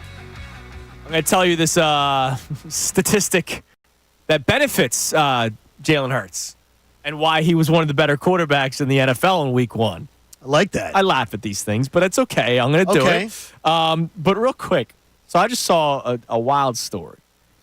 So How wild? Your boy Nick Wright. Don't even get me started. Well, this isn't necessarily a Nick Wright story, but He's engagement farmer. It's one of the guys he does his show with, I think. Do you know the name Kevin Wildes? Yeah, I know who Kevin Wildes is. I've never heard of Kevin Wildes. I don't Okay. watch these shows often. No, I like my IQ. You're missing. It's pretty low as it is. You're missing nothing. I don't want it to get lower. You're missing nothing. So Kevin is a father. I don't know how many kids he has. Okay.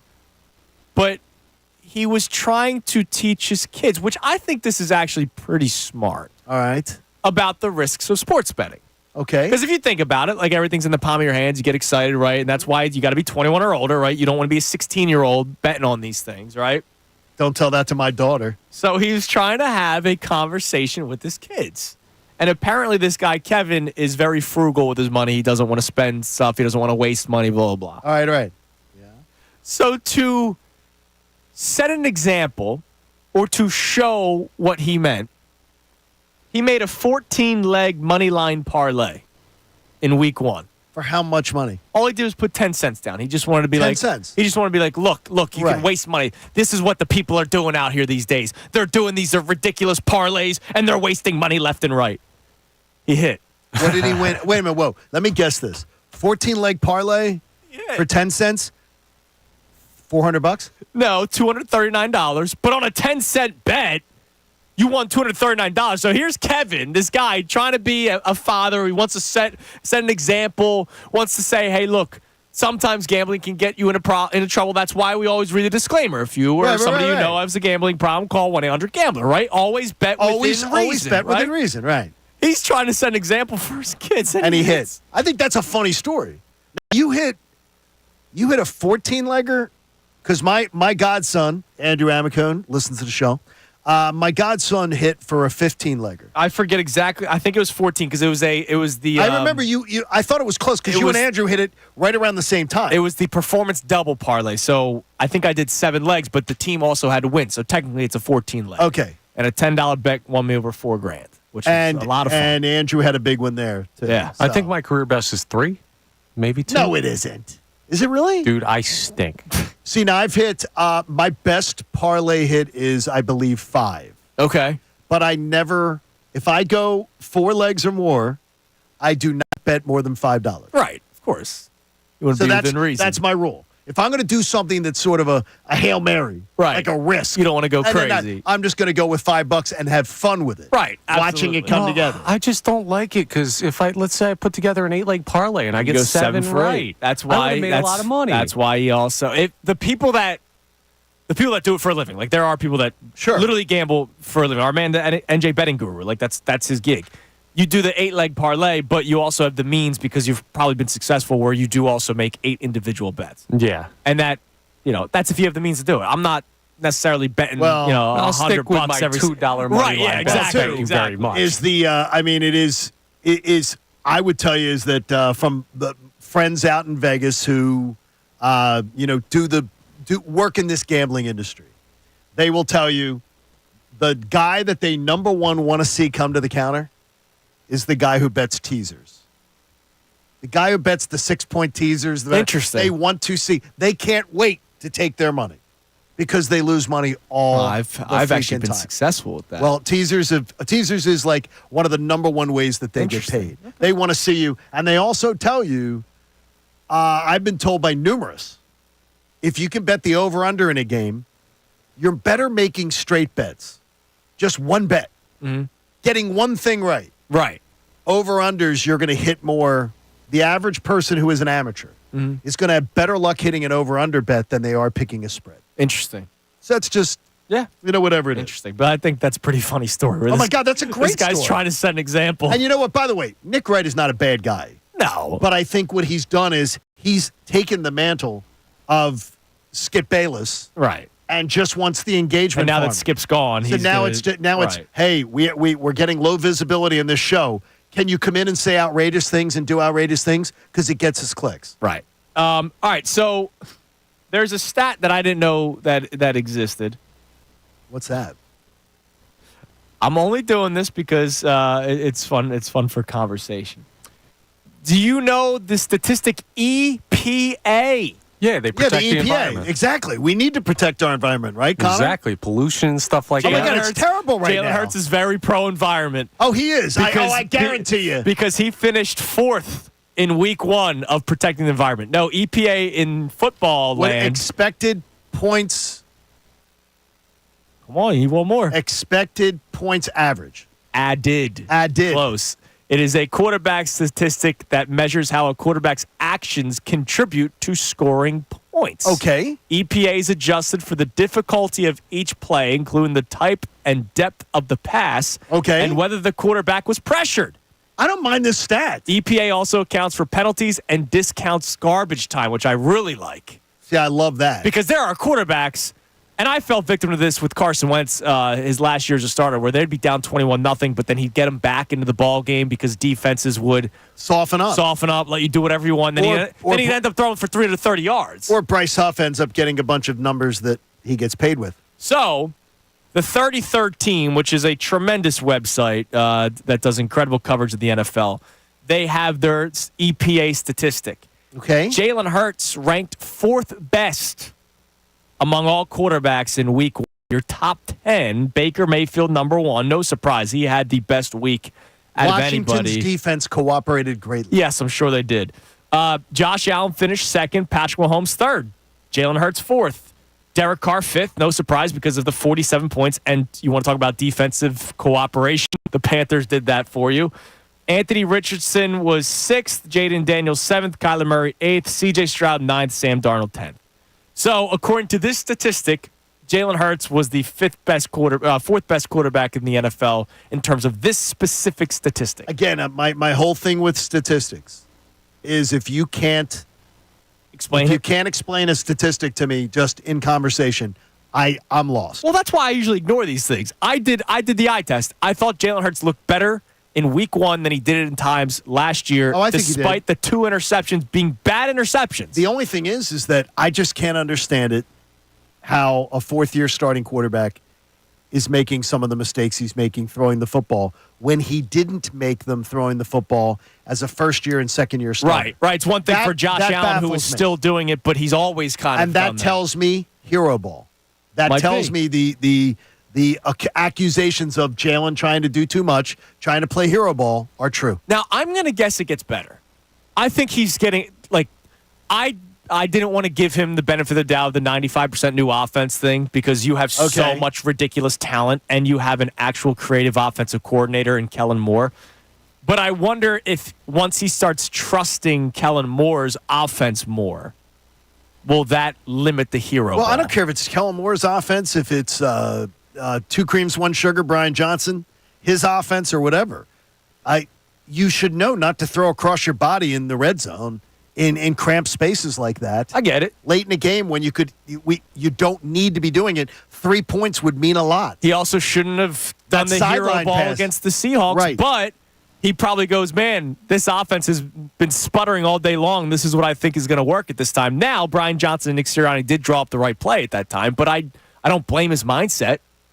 No, I mean, look, and 2 is I know people thought that there was too much aggression at times with the play calling of Kellen Moore on Friday night. I disagree.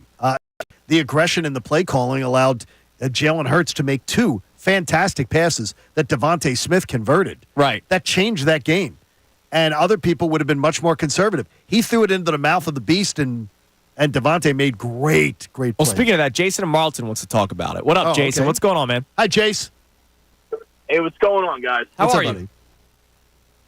Great, man. It's funny because you just brought that up because I was literally just going to bring that up. I'm sorry. I didn't mean to take that from you. I didn't realize. No. It's okay because I was trying to figure out this entire time I'm listening since that game happened. I'm trying to figure out why is nobody talking about the play calling at the end of that game. You know Because what? they could have easily given Green Bay that game. You know why, though? Is because of the fact that the aggressive passing play calling put them in a position to win the game, which they did. And I think that like, I understand if they know those plays are there and they believe in those plays, why you would dial them up. Well, my thing is why evade the run when Barkley's picking up 6 to 8 yards a carry? Well, I Why had problems. risk it? You know what I mean? I had problems with that two too. Picks. Yeah. And he threw 2 picks already. And I'm not downing Jalen Hurts. When people, I don't honestly. He is who he is. I think he's going to turn the ball over. Listen, Josh Allen, he's a gunslinger. I mean, He's different. He throws all the time, and more times than none, you're going to turn the. Listen, I'm not against throwing the ball, but when you have the lead on a team, and they have a good quarterback on the opposite side, you don't want to give them the ball back. Which drive are you talking about? The second to last one? Second to the last one. So here's the deal. There were still 12 minutes left in that game. But they had a chance to. But you got to drain the clock. It would have been the 8. object is to keep the offense off the field. And they could have had an 8-point lead. That's the key. That's correct. That's what I'm saying. They could have gotten a field goal, and instead they're throwing the ball and stopping the clock. You know what I mean? Like, the objective is to run the clock. And here's where I can come back with you. And thanks for the call, Jason. We're sorry. I would love to have more time with Jason. Yeah, Jason's pretty smart. 12 minutes left. I mean, in the NFL nowadays, the idea is also to keep your foot on the gas pedal. Because you know how quickly offenses can go downfield and score. See, I wanted first and 10, between the 10 and the 20, I wanted at least 2 carries by Saquon Barkley to take time off the clock and make them burn timeouts. Right, the first play of that drive, they attempted a pass. They probably should have done that. Right. And in the second play, though, it's 2nd and 10. So you're going to throw the football. And they got a first down on it. It's just it got to the interception, which, by the way, was in the red zone. Right, it's not like how much more time are you going to run off when you're on the 14-yard line. At some point, you want to get into the end zone and score a touchdown. All right, we'll continue the conversation. We got the key 3% by Von C coming up as well. It's Kincade and Salciunas right here, 97.5 The Fanatic. Now is the time to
Kevin on Kincade and Salciunas, 97.5 The Fanatic. I just saw Ray Dunn during the commercial break. Mike Missanelli show coming your way at 10 o'clock with Bill Crowell-Rulo, and, of course, produced by Ray.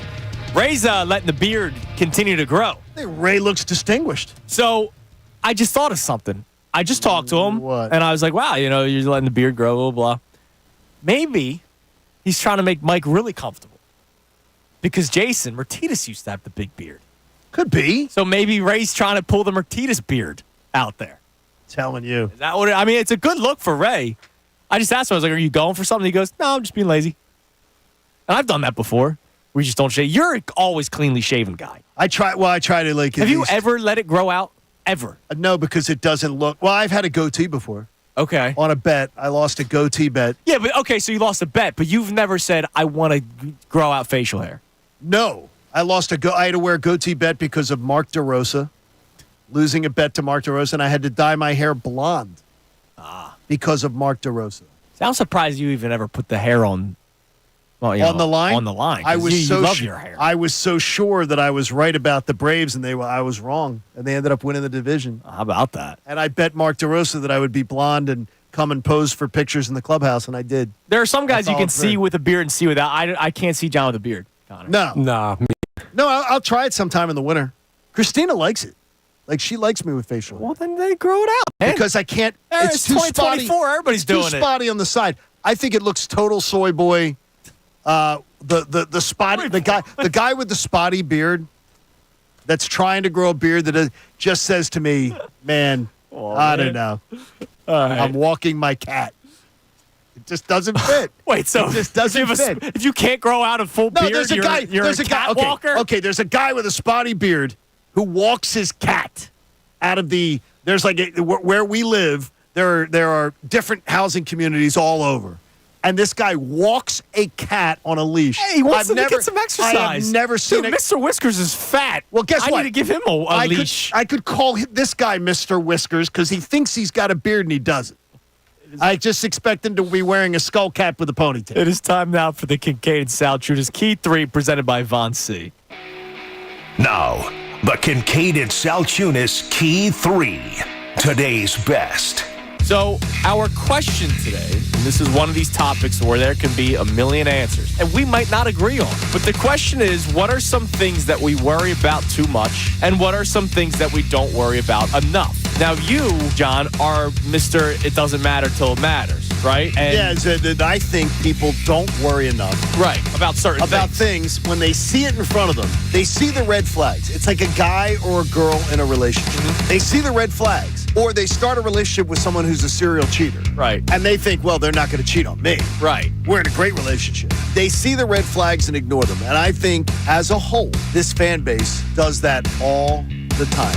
It was a fun win last night for the Phillies. Well, at the end. The eighth and ninth inning were fantastic. Look, first off, before we get to the fireworks, shout out Cal Stevenson with the pinch hit 2-run double. And then you got the Buddy Kennedy moment yesterday. At one point, I had my Twitter ready to go saying, the Cal Stevenson Buddy Kennedy game. But then, of course, Trey Turner really opens up the door when he hits his home run. He finishes with 4 RBI last night. Then Harper hits the double because I thought it was going to be the Cal Stevenson Buddy Kennedy game, but it ends up being a lot more than that because of Turner's home run, Harper's double. Harper goes 4 for 5 yesterday, which was great to see. I like that he got 3 doubles, though, after turning a double into a single the night before. Yes. I think there was some sort of poetic justice to that. May have been. I'm going to get out there. I'm going to get on second base where I should have been the night before.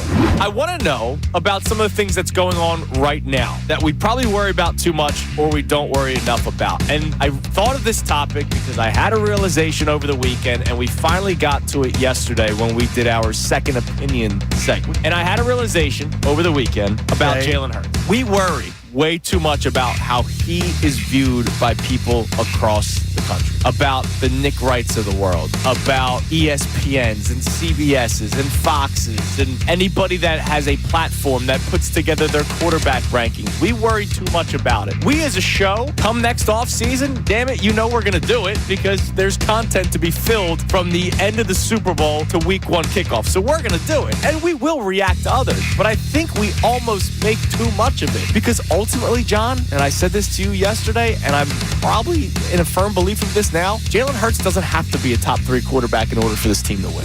Okay, to your initial point, I am absolutely with you on we care too much about the assessments from guys like Nick Wright, but we're giving him exactly what he wants when we mention his name. But it's the old adage, and I've said it from the day he uttered the words. I thought the biggest lie ever told in Philadelphia is no one likes us, we don't care. Absolutely. When no one likes us, we get the pitchforks out and act like we are the most offended people in the whole world. Right. With Hurts, again, nobody came running to the defense of Donovan McNabb from this city when he was getting doubted nationally. Which I thought was criminal. He got crushed on a weekly basis. Yeah. For all kinds of little crap that Jalen Hurts gets a free pass. Right. And I don't know if it's generational. I don't know if all the winning that has occurred since the McNabb era has changed the fan base. The way Jalen Hurts gets defended and treated by this fan base, to me, I got to tell you, it's almost unrecognizable.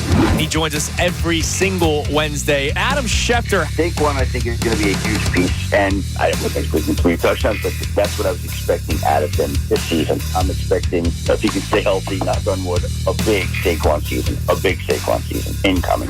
Nick Castellanos steps up to the plate and gets plunked. And right on his keister. And the bench is clear, and there's a bunch of hold-me-back guys. Oh, yeah, it's like, we're going to fight, man. We're going to fight. None of you want to fight. I love Stop baseball. faking. I Stop love baseball. posing. It's amazing. None of you want to fight. You're a bunch of posers.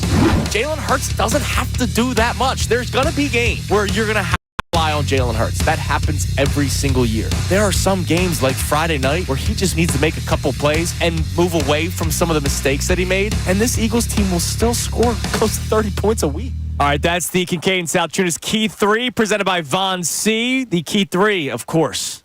You check them out in Norristown. Try out their Key 3, the OG Pills Legendary Philly Lager, the 2023 World Cup of Beer winner. That's amazing. The Walking on Clouds IPA, and the Vienna Lager, 2-time Best of Pennsylvania winner. Visit VonCBrewing.com and find out where you can pick up your Key 3 from Von C today, Johnny. I'd love to see you support life-saving cancer research today. Our friends at Window Nation would invite you to make a donation like they do to the American Association for Cancer Research. Do it at 975thefanatic.com/AACR. I'm living proof 3 times over. Cancer research saves lives. All right, everybody have a great rest of your day. We're back at it tomorrow on a Thursday. We got Thursday night football. I'm saying this is the good time of the year, man, because now I got football tomorrow.